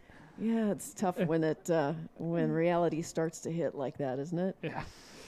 Yeah. So the only good thing was it was a Monday night, and it was during the fall, so the hospital, at least in the emergency room, had a TV, so I could watch the football game for Monday Night Football. Monday night ball game. That's good. That was the one, and it was my favorite team playing, so that at least made it a little easier. That's good. So. Yeah, I ended up in the ER a few weeks ago. No TV, but had some good friends come and support me, so it was almost more entertaining. Well, folks, SHN Sports, glad to have you along tonight. Brad, Tillery, Miki, Holden with you. It is a busy time right now for SHN Sports. You would think June, not so crazy. Why it's so busy right now? But along with Capital City Bison football, I know there is Gridiron Glory football across the network being shown tonight out in East Texas. And then earlier today, the local flair, the Georgetown Eagle baseball team, ended up winning the region, and they will play for a state championship just down the road here in Round Rock next week. They have had an amazing season. It has been an absolute pleasure filming their games. A little disappointed I couldn't be out there filming this week because, boy, have they have been on a tear. Yeah, interesting weekend for them. They played the last 3 days at Bluebell Park down at Texas A&M. And actually, Georgetown, in a best-of-3 series, dropped the first game on Thursday by a count of 2-1. Came back and won yesterday, forced a decisive Game 3 today, and a 1-0 victory that Mr. Rob Hipp called today. will send Georgetown to the state championship series, and basically a home series for them. They get to play just a few miles down the road in Round Rock. That's fantastic, and they have certainly earned it. I was able to see earlier when they had a no-hitter followed immediately by a perfect game, neither one of which you get to see very often. We saw both in the same week. They have had a tremendous season, and I wish them the best of luck as they go for the championship. If you're in the Austin area next weekend looking for some good high school baseball, the state championship series for all levels being played at Dell Diamond over the next week or so, go out and check them out. It is essentially basically the extravaganza for baseball that you see with football in December up at the AT&T Stadium in Dallas, but played here in Central Texas. Yeah. And that Dell Diamond's fantastic facility. All right, looks like we've got injured player off the field, and we are ready to go with 17 seconds. Taryn Birch takes the snap with the clock rolling, 16 seconds. Going deep, steps back up, scrambling around, tries to throw, ball knocked out of his hands, and it will fall harmlessly to the ground as the clock stops with 9 seconds to go here in the opening half. So it looks like they're going to inch that back about Should 1 be back yard at the or line of back scrimmage. at the line of scrimmage. It's an Right. incomplete He was- pass. So That's well, I think he was looking like he was going to call it something else because he was looking like he was going to place it somewhere else, and they're thinking about it. could be the final play of the half with 9 seconds to go, depending on if it's caught or dropped or whatever the case may be. Well, if it's caught and in play, then you would expect the clock to keep rolling. Otherwise, may get one more out of it. Wouldn't be too surprising to see the Bison think about a short throw, get out of bounds, and then try a bomb into the end zone. Looks Yeah, like a new quarterback back there, too. That does not appear to be Birch. Snap back. And that is not Birch. That's number 4, Mark Martinez with the ball. Now coming across the 45 to the 50 as he got rid of it out to the 40-yard line. It goes Braxton Smith, and that will be the final play of the first half here in Georgetown. So after 30 minutes of football in round 1 of this playoff game, the Austin Vipers lead the Capital City Bison by a score of 20-6. Miki, we will step aside here for just a bit, let you guys we'll leave the video on where it is and play some music over it. We'll come back with the second half of tonight's game in just a little bit. And stick around here, folks. We're about a 15-minute halftime or so before half number 2 between the Austin Vipers and the Capital City Bison. Thanks for joining us tonight on SHN Sports. Back in just a bit.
Well, back here at Eastview High School in Georgetown for the second half of tonight's playoff game between the Capital City Bison and the Austin Vipers. As the Vipers lead this game 20-6. Capital City jumped out ahead early with a 6-0 lead on a Taryn Birch touchdown pass to Carl Stewart. 15-yard toss, making it 6-0. Moss Mays with a 4-yard touchdown run in the first quarter for Austin, tying it up at 6, and then Austin, Paco Haywood, the quarterback, with a couple of touchdown runs in the second quarter, 12-6 and then 20-6 after a crazy 2-point conversion. And that is where we stand, 20-6, as Austin will kick off, moving left to right to start the second half. That was an interesting kick is away. Capital City Fields coming across the 20, near side to the 25, and taken down there is DeAndre McKinley, and that is how we will begin half number 2 here in this playoff game tonight. Brad Tillery, Miki, Holden here with you on SHN Sports. Glad to have you along. The CRAFL playoffs, Crossroads Amateur Football League, the official name of this league. Looks like they are marking it at the 27. Sun has officially set here in Central Texas tonight, so playing under the lights as we move forward.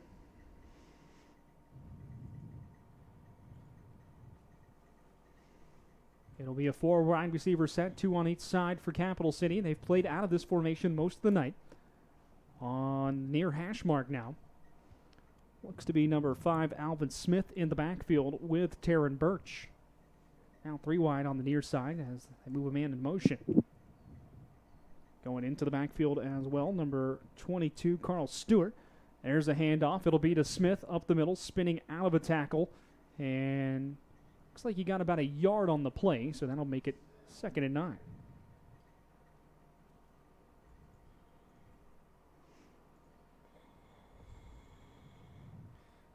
Just underway here in quarter number 3.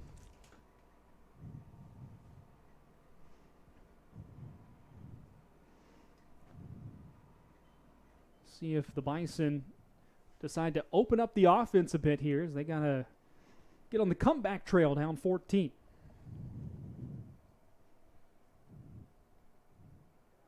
There's the snap.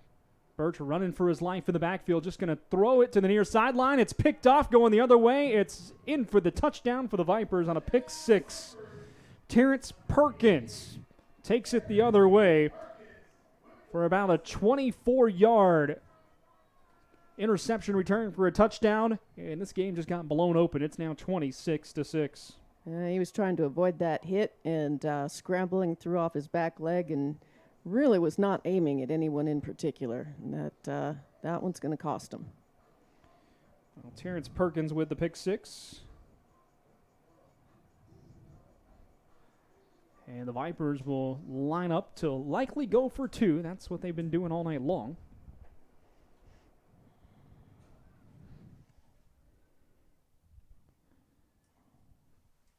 And offense didn't look like it was ready to get out there after the sudden change. Yes, I don't think they were expecting to have a big play that early in the game. Paco Haywood, the quarterback, trots out there, gets his team huddled up, and now they will break formation. Just a minute into this third quarter rather, and a touchdown on the board for Austin. There's the snap, throw far side. It is caught on the slant, and the 2-point conversion is good. Pass completed to D. Allen, and it's 28-6.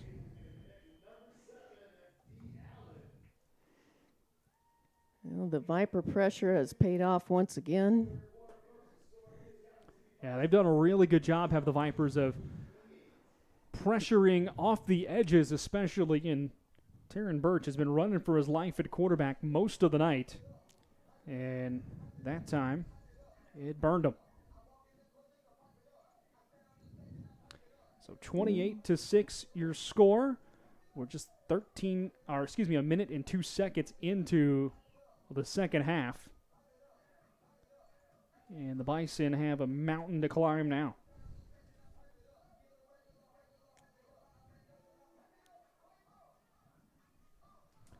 Well, kicking off already the second time here in this half are the Vipers. These two teams played to a 2-point ball game earlier this year in the regular season, but tonight just not going the Bison way. They've been the crosstown rivals, and kick away on the end over end to the near sideline. They'll let it bounce to the Bison before it's fielded at the 12. Back up across the middle goes Carl Stewart. Breaks through a couple of tackles before he's taken down around the 34, 35-yard line, right in that range. And the Bison will send the offense back out. looks like they are going to give him the 35-yard line.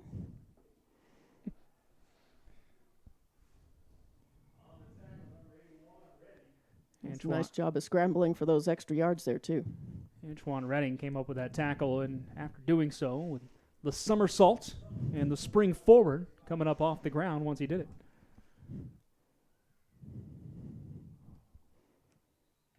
Well, it's 1st and 10 for the Bison from the 35. As they will have the football for the second time here already in the third quarter. We're only a minute and 12 seconds in. The pick 6 on the second play of the quarter has put the Vipers up by 3 scores. They go under center, do the Bison for the first time as the Vipers crowd that line of scrimmage. Ball is fumbled. It is picked up, and it's recovered by the Vipers as Austin's J.R. Turner comes out with it. He's still up and running, carrying defenders with him down to the 10, all the way out. Now fumbled again inside the 5, ball loose, and picked up by the Vipers and taken. They're going to say he's down at the 3. He leaped over the goal line to the second member of the Vipers to come up with a football. But it looks like they're going to mark the Vipers down at the 3-yard line. And, man, the Bison are just shooting themselves in the foot here to start the third quarter. They really have not settled down from the very first play. They've been a little rattled. Well, so the ball's being walked all the way back out here, by the way, Interesting. at the 35, which is where the original line of scrimmage was, and they're going to say it's an offside. 5-yard penalty. After all of that. Wow. I didn't see a flag anywhere. I did not either. So offside against the Vipers negates the play, and the Bison will take back over and get a reprieve, 1st and 5. Yeah, they definitely got a break on that one. Some wild plays. Split backfield for the Bison. Going in motion, there's a handoff up the middle, across the 45, out to the 46, and a first down there for Capital City. Good run by number 11, Sammy Wheeler. Capital City picking up some yards.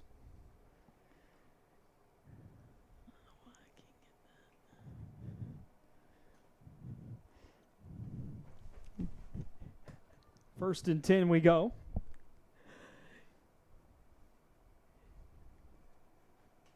Handoff over the left side and tripped up in the backfield there. Looks like we got a loss of 2. Wheeler again. And it'll be a loss of 2, 2nd and 12. And we've got a player sitting down. Can't tell if he's injured or just frustrated. I think he's coming up a little slow.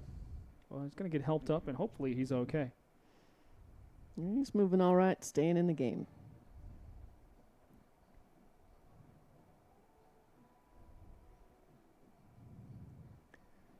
Huddling up for Capital City now as it is 2nd and 12 to go. 11:33 left in the second quarter, or third quarter rather. Austin leads it 28-6.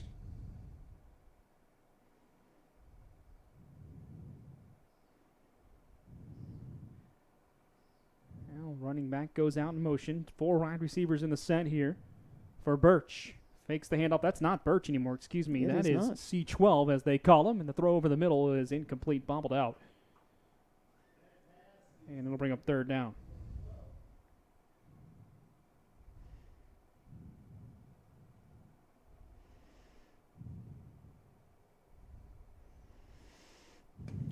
So 3rd and 12 now due up.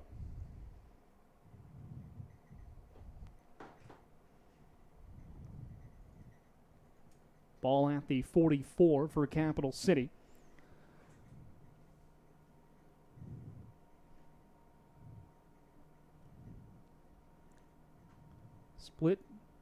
Single back at the backfield as Alexi Carrasquillo is the quarterback. He'll pitch it out to the far side, around to the near sideline they go. Our far sideline they go on the short hash mark. Alvin Smith was the running back. Just a short pickup of about 3 on the play, and that should bring up 4th down.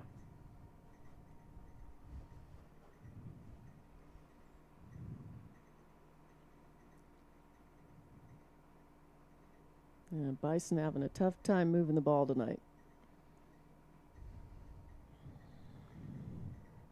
Well, let's see. Looks like the Bison are going to choose to go for it. I don't know they have much choice here. Down 22. They've struggled to move the ball offensively. It is 4th and 10 inside their own territory at the 45. Well, and their punts have been fairly short. I'm not sure that would give them a great advantage. Snap back, scrambling, now tossing to the far sideline. It is incomplete. Ball came out. They had a man right at the sticks, but he couldn't come down with it, and it'll be a turnover on downs as Austin takes over. And that was on the receiver. That was a good throw right on the numbers.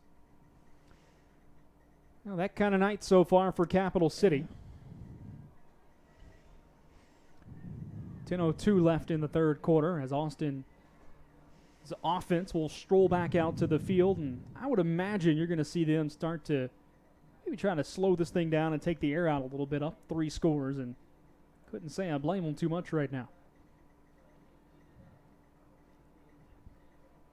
They will take over inside Bison territory at the 45.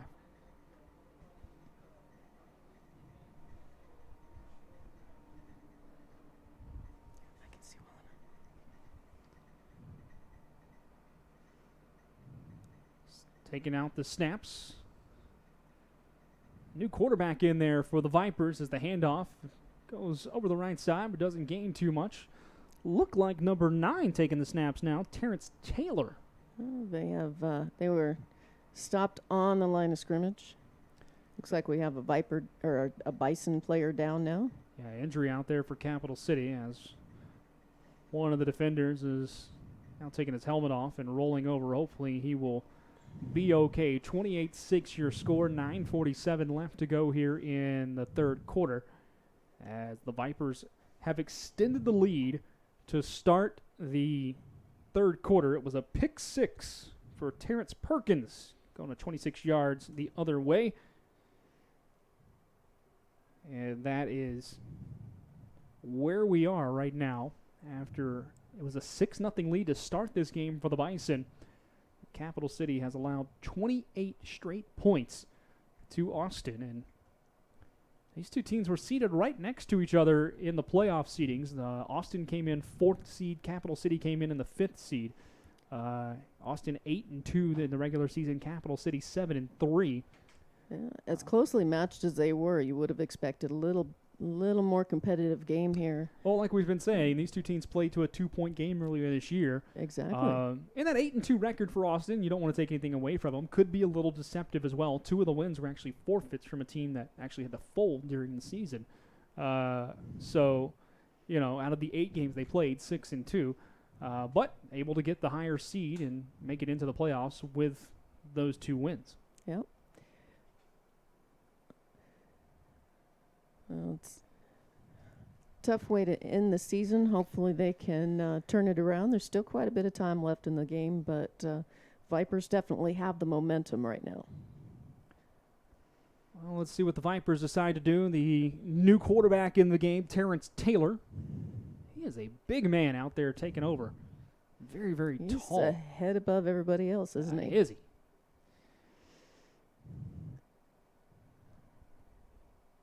They're having quite a chat about it. They're still huddled up. Taking their time in the huddle are the Vipers, in no hurry with the clock running. You're likely to see a ground game for the rest of the while here. That is my expectation here on 2nd and 10. Taylor stands at the 50, barking out orders. Calls for the snap, fakes the handoff. He will throw. The lefty throws it deep down the middle. He's got a man. It is caught at the 10, racing into the end zone. Touchdown, Austin. D. Allen takes it in. 45-yard strike from Terrence Taylor, and it's now 34-6. He had Bison in hot pursuit, but just not enough to catch him. He had a good run there at the end as well.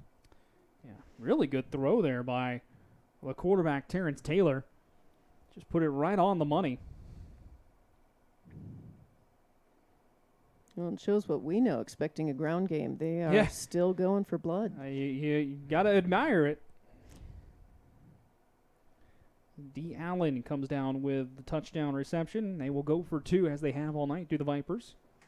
Well, and if points if points play a role in playoffs later for seeding and anything, that or just being able to go in with that high scoring momentum.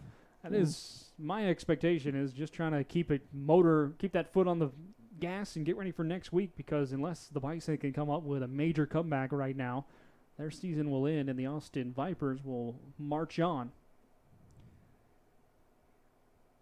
There's a quick toss and caught for the 2-point conversion, completed to Brandon Stokes. It looked like the Bison brought an all-out blitz, and the Vipers were able to beat it, so it's now 36-6.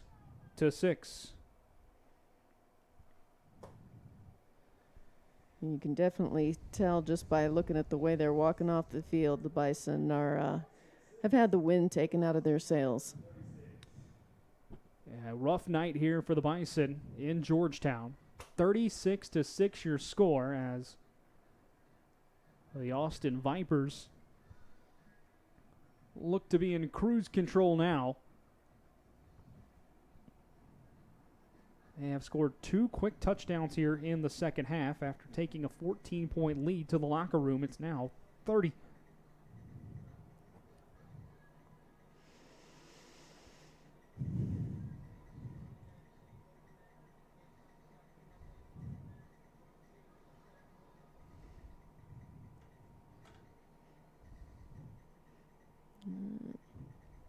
Well, kicking away here for the Vipers. Moving left to right one more time. It's number 16, Matt Veach, putting the boot to leather.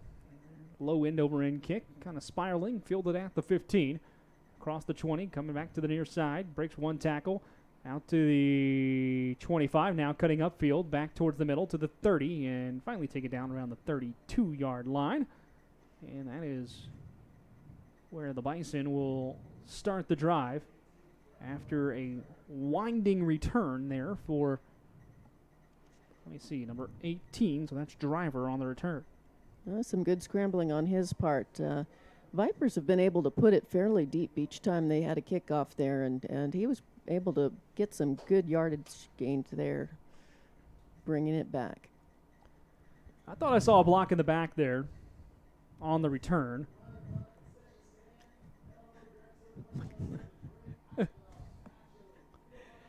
One of the linemen down there being worked on by the trainer, and he's laying down flat on his stomach. You can kind of see him on your screen towards the bottom right for the Vipers. I don't think I've ever seen that kind of motion. Almost like a chiropractor on the ground there in a way. Yeah, that's quite a workout for the trainer. Well, the penalty does go against Capital City. They will move back to the 15-yard line here. First down for them. It is a 36-6 ball game. And this really has been the story of the game. The Bison self-destructing, hurting themselves when they have a big opportunity and setting themselves back. Very unfortunate. Looks like number 12, Alexi Carrasquillo, back at the quarterback position. He will take the low snap, take it himself, and scramble across the 20, sliding down at the 22. Good heads-up play for him as he saw the hole open up. Pickup of 6, and it's 2nd and 4.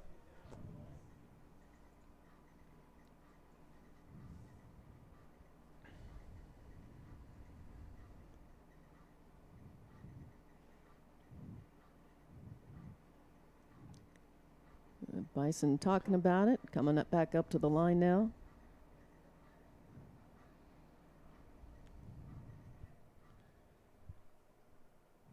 .7:35 to go now as we're halfway through the third quarter. C12 playing the quarterback here. And looks like the entire Viper side may have jumped and they will blow the play dead as contact was made by one of the defensive backs on a receiver. They're going to say maybe the Bison moved early, but I thought this should go against the guys in goal. We'll see.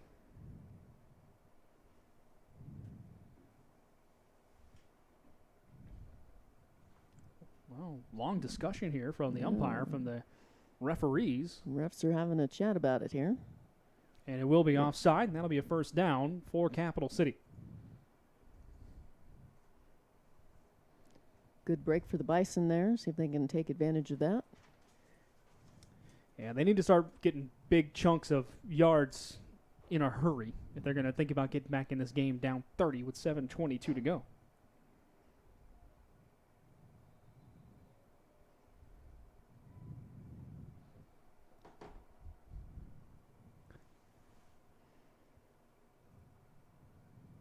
Seven minutes now left in the game, or in the quarter. Snap back to C12. Rolling to his right, got time, steps up. Now we'll fire short, and it's incomplete. Threw it behind his intended receiver. Second down and 10 to go.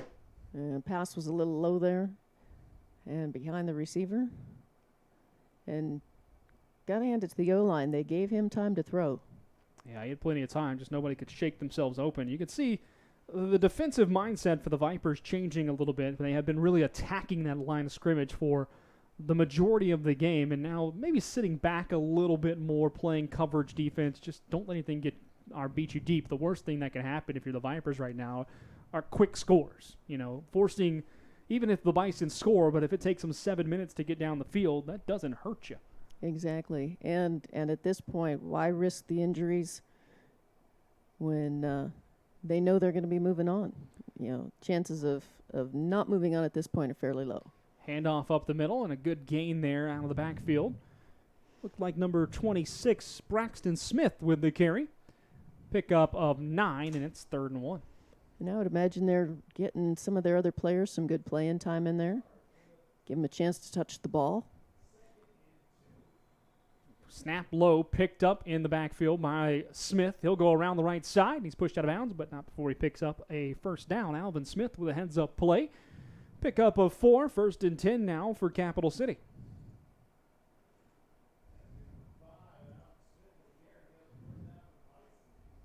It's got the first down. They have still not moved the sticks.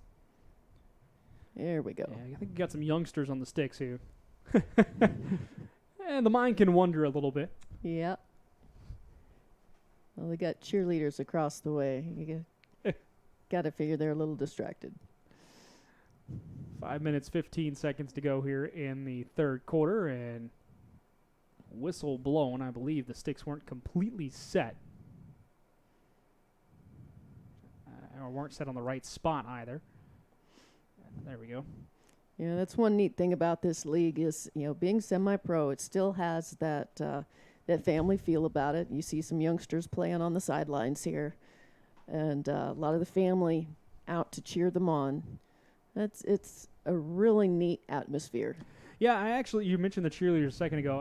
I half wonder how many are wives or girlfriends or, you know, daughters, who knows, like of the players. Yeah, I would love to actually find that out. I would imagine that's probably the case here. It could be. Or just like the football players, could be girls that did cheer in high school and didn't want to give that up yet. They're enjoying themselves. You know, we had talked about at the beginning of the broadcast, but it's a big sacrifice for all these guys and gals to take part of this. It's time after work. It's time on your Saturday nights. It's travel when you're playing out of town. You know, there's money involved. It's none of these guys are getting paid to be out here. So exactly, there's a lot that goes into wanting to play at this level in this league. And I tell you what, they play hard and they come out here and You could see there's camaraderie on the field between the two teams, but it's competitive. You know, they're out there talking a little smack too at the same time. Yes, they are. But they're having a good time. You know, as we said earlier, they're playing because they love the game, and you can really see that. They're leaving it on the field. Not quite sure what the delay is here. I'm not either. It's no timeout. There's the sticks are in place, but the refs are having a chit chat out there. Yeah, big discussion down on the other sideline. I don't know if it's just where the stick is supposed to be, or Got maybe too many guys too close to the sideline. Not quite sure. Viper defender hanging with the Bison running back here, having a good time, waiting for play to start. All right, here we go. First down, 10 to go for the Bison as they line up from their own 40. And looks like we have a motion penalty. No whistle's been blown, although everybody's up out of their stance on the line of scrimmage. I'm not seeing any yellow on the field either. There's one far on the far side, finally. I see one. And it will be a false start against Capital City. So 1st and 15. Kind of the story of the night. That's, I think, the 6th or 7th false start / offside against the Bison tonight. Mm-hmm.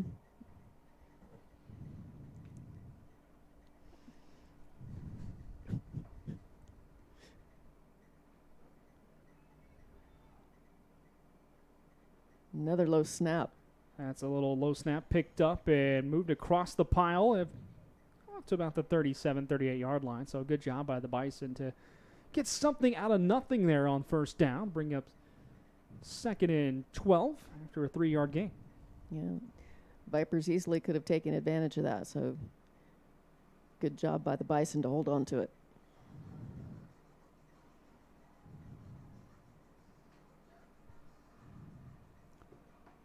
Looks like the man they call C12 still taking the snaps here. I just put my phone down, and Miki just saw the picture of my dog on there. That's what you hear laughing in the background. He's a cute C12 pooch. scrambling to the right. Goes across it. He'll keep it himself and gets back to about the original line of scrimmage at the 40-yard line, bringing up 3rd and 10.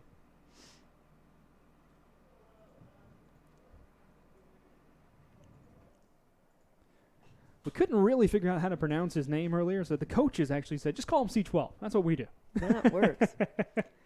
I would imagine it's Carrasquillo, but say that 5 times fast, right?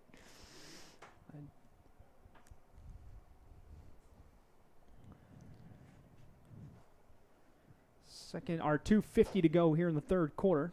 3rd down, 10 to go for the Bison. They are trailing by 30. Snap back. Throw far side. Caught at the 50. That'll be a first down. Nice throw right on the money there. Really good play design there. Just a quick out, 10 yards, Mm-hmm. and a first down for the Bison. Maybe one of their better passing plays of the night. Yeah, nice and clean. Quick snap. Don't have to do too much, just a quick shot. So the ball placed at midfield. The Bison put together one of their better drives so far tonight. Bringing play call from the sidelines.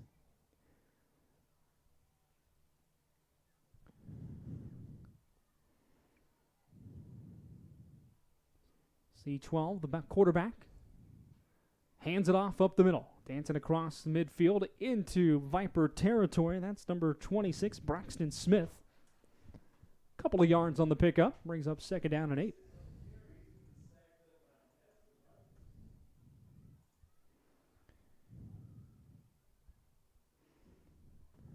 Of course, we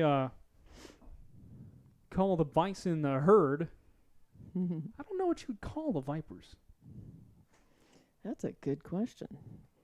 Okay, so I'm legitimately terrified of snakes. So for me, it would be the Runaways. There's a golf course out in Burnett that I love to go play sometimes when I get a shot to, as the Bisons line up. Quick flare out to the far side on the bubble screen. Caught, taken across the 45 and down to around the 42-yard line. Another good play there by Capital City. Couldn't see the number on the receiver. Should bring up about 3rd and 2. But back to what I was saying, as we talk about vipers and venomous snakes, there's actually 86. So that was 86, by the way, on the reception. Apologies, Joseph Williams. There's actually a golf course out in Burnett that I enjoy playing sometimes. But on the first tee box, there's a sign. And the sign says, signs everywhere, the signs. The sign actually says, don't go chasing after your ball. There are rattlesnakes all over this golf course. And that's encouraging. I have seen a dead 10-foot rattlesnake on the cart path at that golf course. Yikes. Final 10 seconds here of the third quarter as the Bison line up on this 3rd and 2. Snap off in time and then taken down right in the backfield. Just nowhere to go for the Bison running back, and that is how this third quarter will end, and it's actually kind of serendipitous for the way the quarter went as the Bison were put in a hole. They were trailing 20-6 at the half. We go to the final 15 minutes, and it's a 36-6 lead in favor of the Austin Vipers. Stepping aside for just a second, we'll come back with the fourth quarter. This is Capital City Bison football on SHN Sports.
Well, back here for the start of the fourth quarter with the Capital City Bison trailing the Austin Vipers by a count of 36-6 in this first round playoff game tonight. As it will be 4th down, I do believe, for Capital City. Should be 4th and 5 here in the fourth quarter for the first play. Let's see what they have up their sleeve for the Bison. 5 wide receivers set. Snap back, throw deep, got a man, and he overshot him. That was a touchdown. But C12 overshoots the receiver, Braxton Smith, who was the intended target. And that will be a turnover on downs as Austin gets the football back. That score was theirs, but yeah, little too much juice on that one.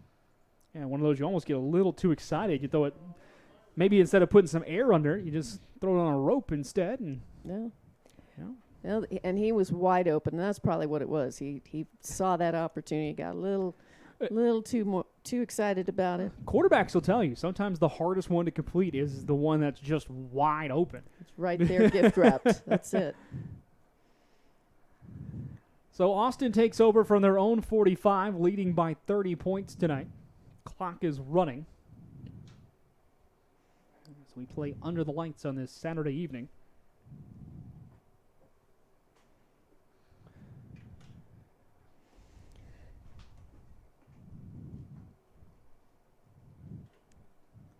Let's see who comes back. It appears we will still have Terrence Taylor at quarterback for Austin here.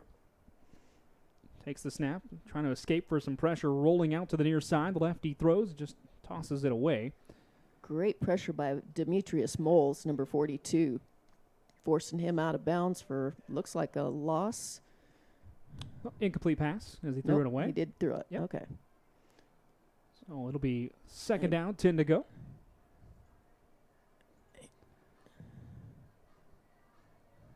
As Taylor trots back to the huddle to relay the coach's instructions.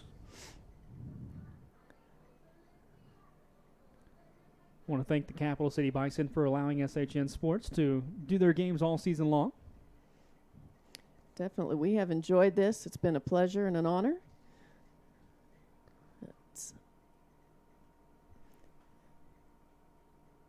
Second down, 10 to go here.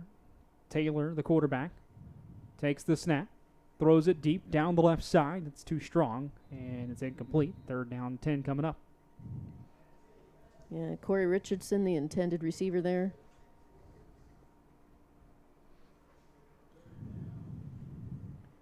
I like the way Taylor plays quarterback for Austin. I actually think they may be a little more dynamic with him back there. Yeah. He seems to be able to stretch the field a little bit more. I'd say he definitely is a little more versatile. You get a wider variety of action out of him. Definitely gives him the option of the quarterback draw there. Third down, 10 to go here for the Vipers. 13 minutes left in this ball game. 30-point lead for Austin. Not the way the Bison would have drawn it up tonight, but it has been 36 unanswered for the Austin Vipers after Capital City jumped out to a 6-0 lead.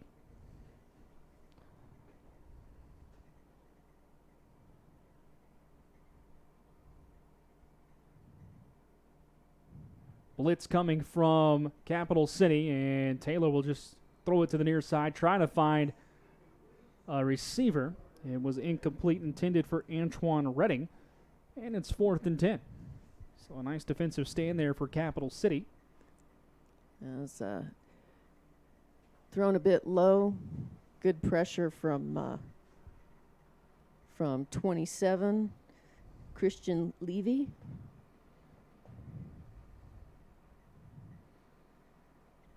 Forcing that receiver to go low.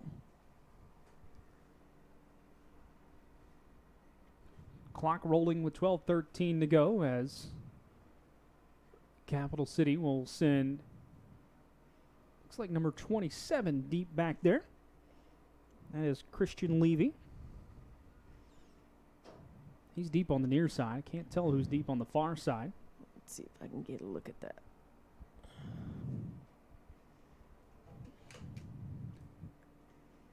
Snap back on the punt attempt. This one is partially blocked.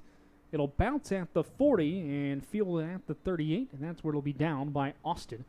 And the Capital City the Capital City Bison will take back over.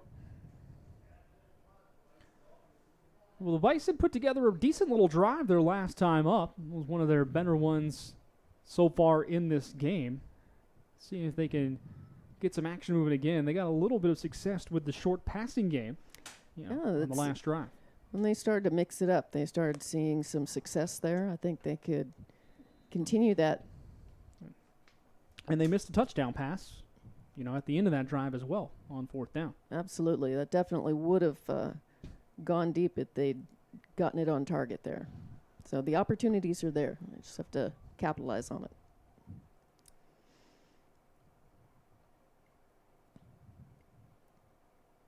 See what the man they call C12 has to offer here. This one they hand off right up the middle as it'll be taken out to the 45-yard line. Good run there for the Bison. And Alvin Smith, the running back, Pickup of 7. Nice first down play. Brings up 2nd and 3. Good push by Smith to get up the middle there, avoiding multiple tackles.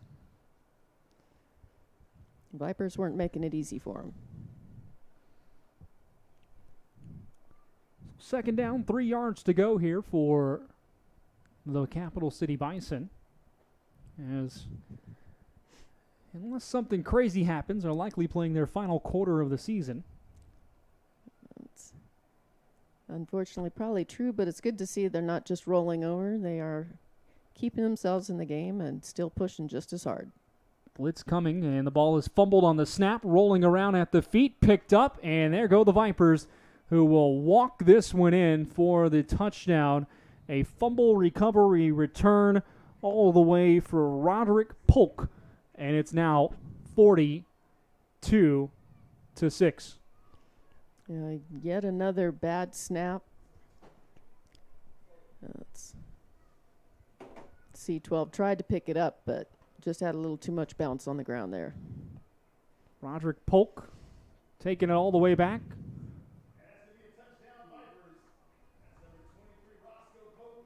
Excuse me, Roscoe Polk. I had called him Roddy.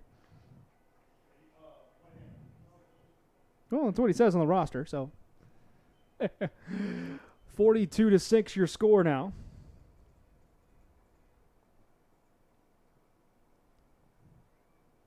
As Austin will more than likely go for 2 here. 10 minutes left in the game. See what they decide to do.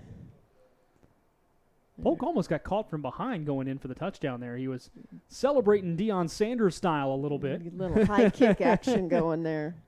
That's they teach him not to celebrate till you're past the goal line, but he had that wide open field. He was enjoying himself. Delay of game called now on the Vipers. Flag thrown for a second time. Now they just called an unsportsmanlike. A little attitude out there. They were having a long huddle and probably get a little chippy. First we had a delay of game, and then looks like an unsportsmanlike called on number 48, Mark Taylor.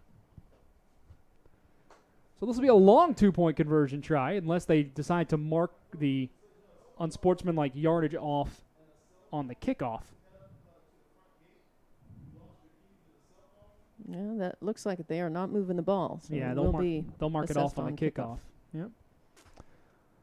So the 2-point conversion try on the way here for the Austin Vipers as they lead 42-6 with 10 minutes to go.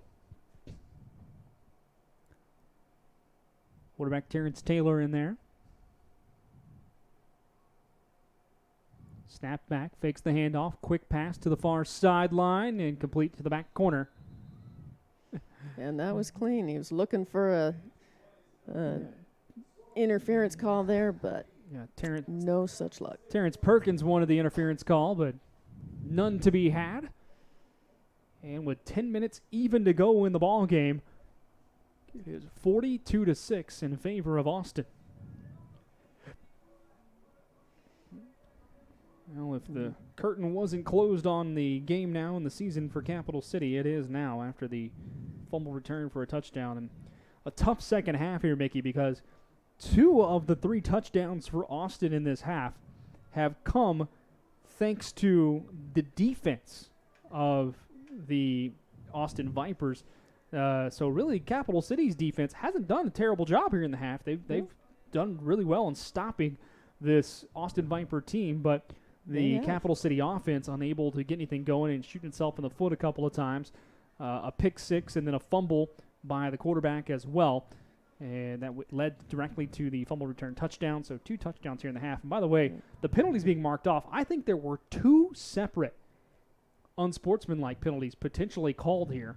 It does look like it, doesn't it? They're moving it way back to the 10. This is 25 yards of penalties here. There was quite a bit of action going on there. But the first penalty, a 15-yarder, would take it back to the 20. Mm-hmm. The second one would be half the distance to the goal line, which would put it at the 10. The 10. So that's what we got going on here. Yeah, I saw one of the referees come over to the sideline, talk to the coach. Obviously hard to tell what they were talking about, but probably discussing a little of that unsportsmanlike. 42-6 your score, but the Vipers will have to kick off from their own 10-yard line here. Good field position coming, you would think. There's a little chip kick. They're trying to onside kick it, and the Vipers almost came up with it, but Capital City falls on it at the 35.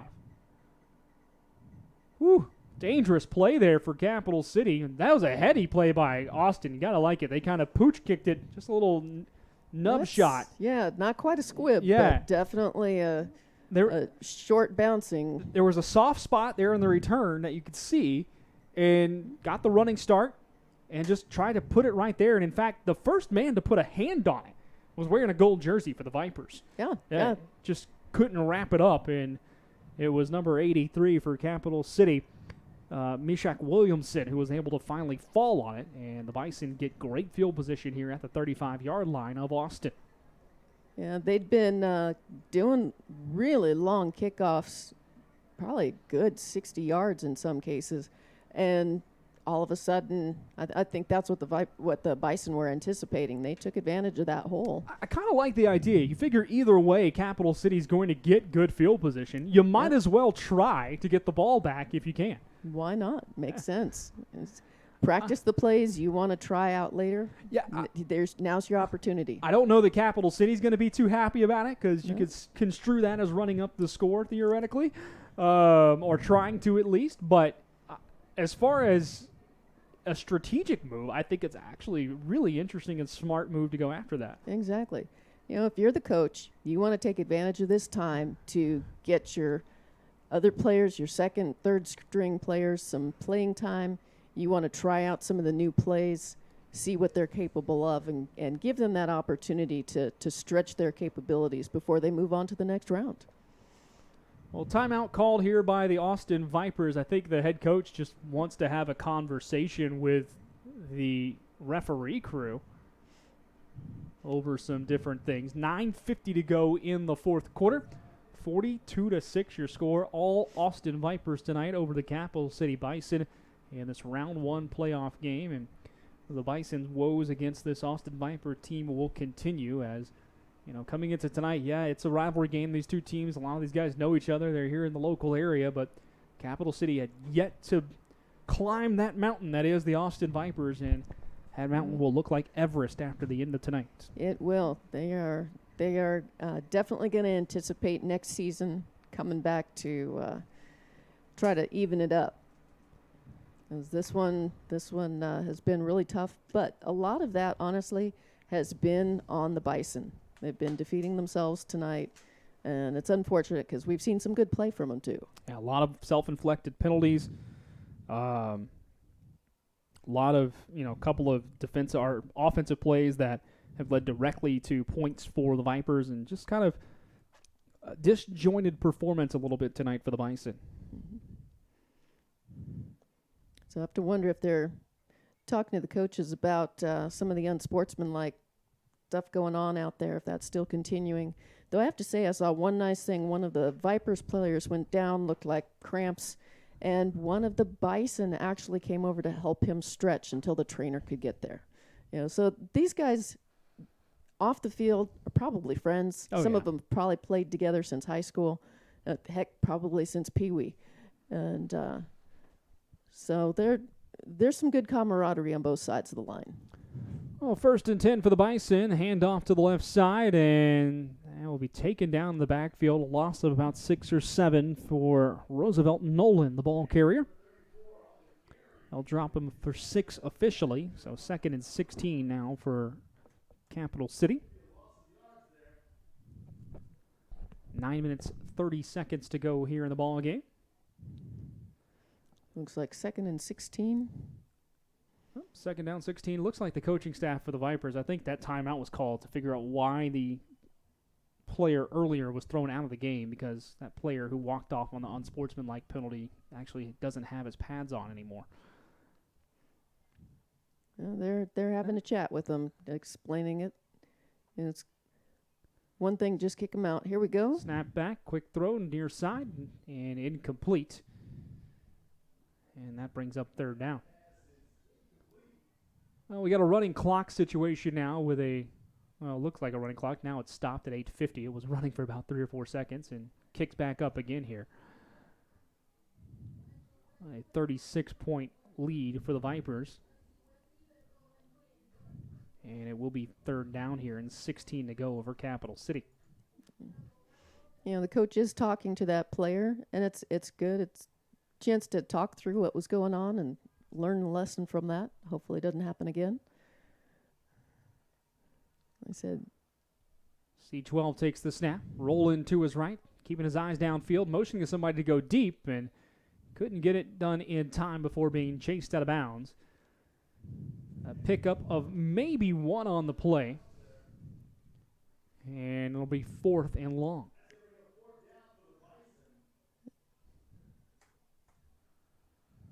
Well, the Bison will certainly go for it here. Nothing to lose now, down 36. about 7:50 left in the game here.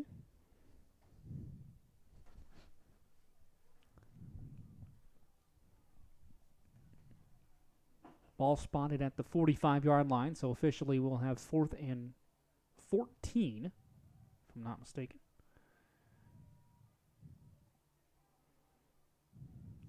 Actually, it should be 4th and about 20. There's a throw deep down the middle, and it will be incomplete.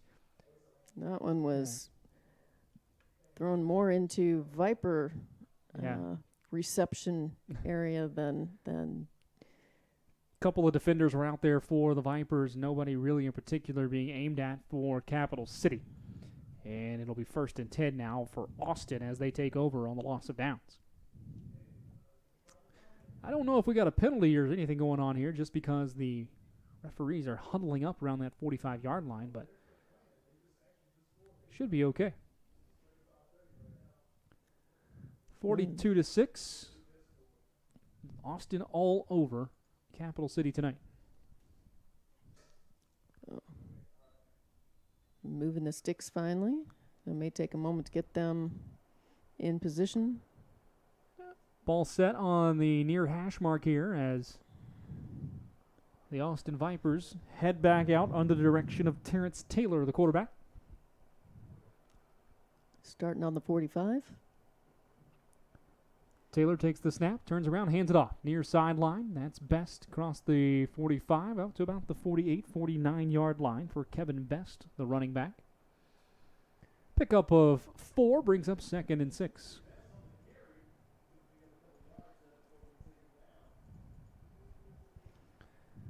I imagine the Vipers will be in no hurry to make anything happen now, leading by 36 with 6.5 minutes to go. And even though the sun is down, you know it's still pretty warm down on that field. They're probably getting tired by now. You see a few of the guys out there, hands on hips, trying to catch their breath. Still a balmy 82 degrees outside right now. Ball spotted at the 49. Vipers still just barely in their own territory.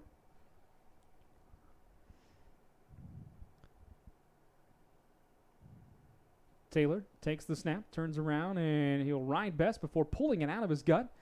And gets back to the line of scrimmage before he's tackled there. Taylor on the keep. Yeah, it looked like he faked the handoff and then tucked it. Yeah, that was the option play where you put it in the stomach of the running back, and you can kind of ride that option as long as you want to before you either give it away or pull it out. Exactly, yeah, he was right on his tail. Made a good opening for him. Able to pick up 4. It was a no-yard gain, actually, on that play. Nope. 3rd down, 6 to go. He got back to the line of scrimmage. Okay. My mistake. Still Best in the backfield with Taylor, the quarterback. 3 wide receivers on the far side, 1 on the near.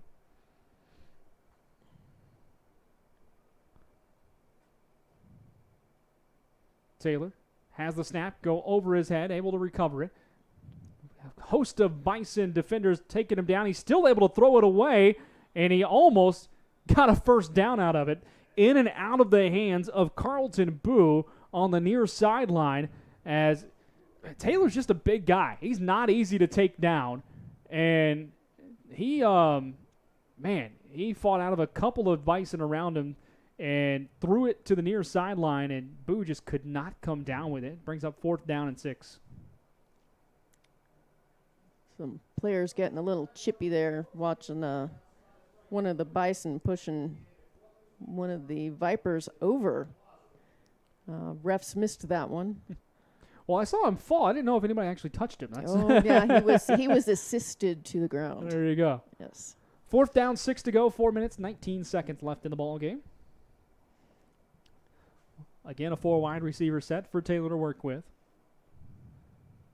Vipers need the Bison at 45 for a new set of downs. Snap back, steps up, throws deep down the middle. He's got a man. It's caught at the 15 to the 5. Touchdown, Vipers. Jarvis Miniweather on a 51-yard touchdown catch and run. It is now 48-6. Good throw there by Taylor. Miniweather beats double coverage and just races it to the house. Yeah, Vipers have definitely dominated and kept their momentum throughout this game. I think the Vipers actually might try a traditional extra point here. Just because I saw somebody, their kicker, number 16, Matt Veach, lining up like he was going to stretch the leg, and they are going to try a traditional extra point. So this is NFL-style rules where they're lining this ball up at the 15, making it a 32-yard extra point. 48-6 your score. And this will be the first. Yeah, it's first place kick of the ball game. It is. And this ball snapped back. It's fumbled. Veach picks it up, just looking to throw it. He does air one out. It is caught, then bobbled, and now falls to the ground harmlessly. And the extra point officially no good. Your score with 3 minutes 50 seconds to go in the ball game. The Austin Vipers lead it 48-6 over the Capital City Bison. Got to hand it to Veach for keeping his head on that one. Very easily could have gone the other way. Still made a play out of it.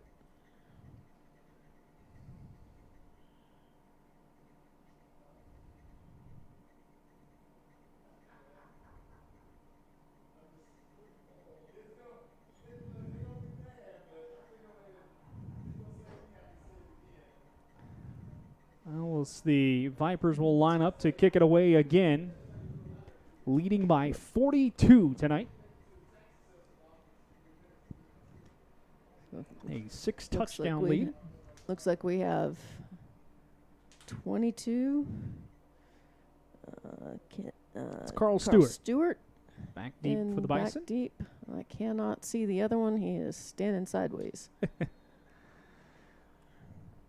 Hard enough to see their numbers as it is. Clock running with 3:45 to go as kickoff is on the way here for the Vipers. Moving right to left. There it goes. A low kick. Bouncing and fielded finally by the Bison. Going around to the 15. Cuts up field and falls down at the 17-yard line. That appeared to be DeLandian Driver.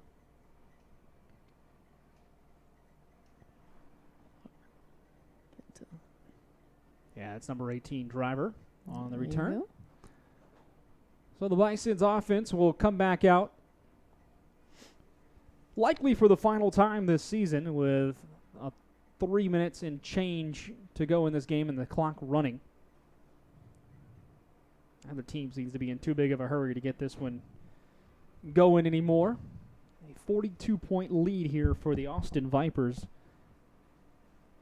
Or excuse me, a 42-point lead, but 48 unanswered points. Well, the Bison drew blood first. Thought they had a good start to this, and unfortunately could not keep that rolling. Vipers came in and took over from there. Lone score for the Bison today coming on a touchdown pass from Taryn Birch to Carl Stewart. Just 3 minutes into the game. Since then, the Bison have been held out of the end zone. And not for lack of opportunities. It's 4 wide set, handoff up the middle. Across the 20 to the 25, out spinning off a tackle to about the 30-yard line. That appeared to be Chris Evans on the run. One of the better runs tonight for the Bison, but Evans comes up a little bit hobbled after the tackle. First down for Capital City on the run. He was pushing hard for that last yard there. He will slowly head off the field, does Evans, as we are down to the final 2 minutes of this ball game tonight.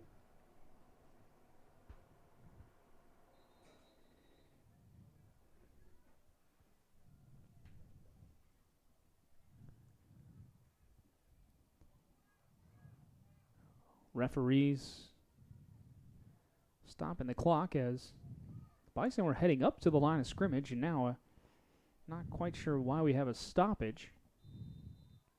There we go, back into play. C12, the QB. Takes the snap, it's low, fakes the handoff, rolling out to his left. He's just going to scamper for it across the 30. Breaks out of a tackle at the 35, out to the 40. It's a first down run for C12. A pickup of 10, and the Bison have back-to-back runs for first downs. It was a good scramble, broke a couple of tackles there. Down to a minute and 24 seconds to go in the game.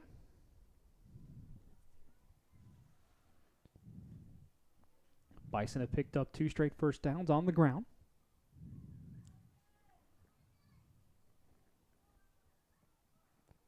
Here's the snap. Quick throw, near sideline, caught but taken down immediately while he was in the air. He was hit. Was number 18, DeLandian Driver. And that'll be a loss of 4. Good play by Lilly there on the tackle. Loss of 4. Yeah. Second down, 14 to go now with 47 seconds on the clock. Good read and good timing on that hit. And with the pace of play, I would imagine this next play is probably the final one of the ball game.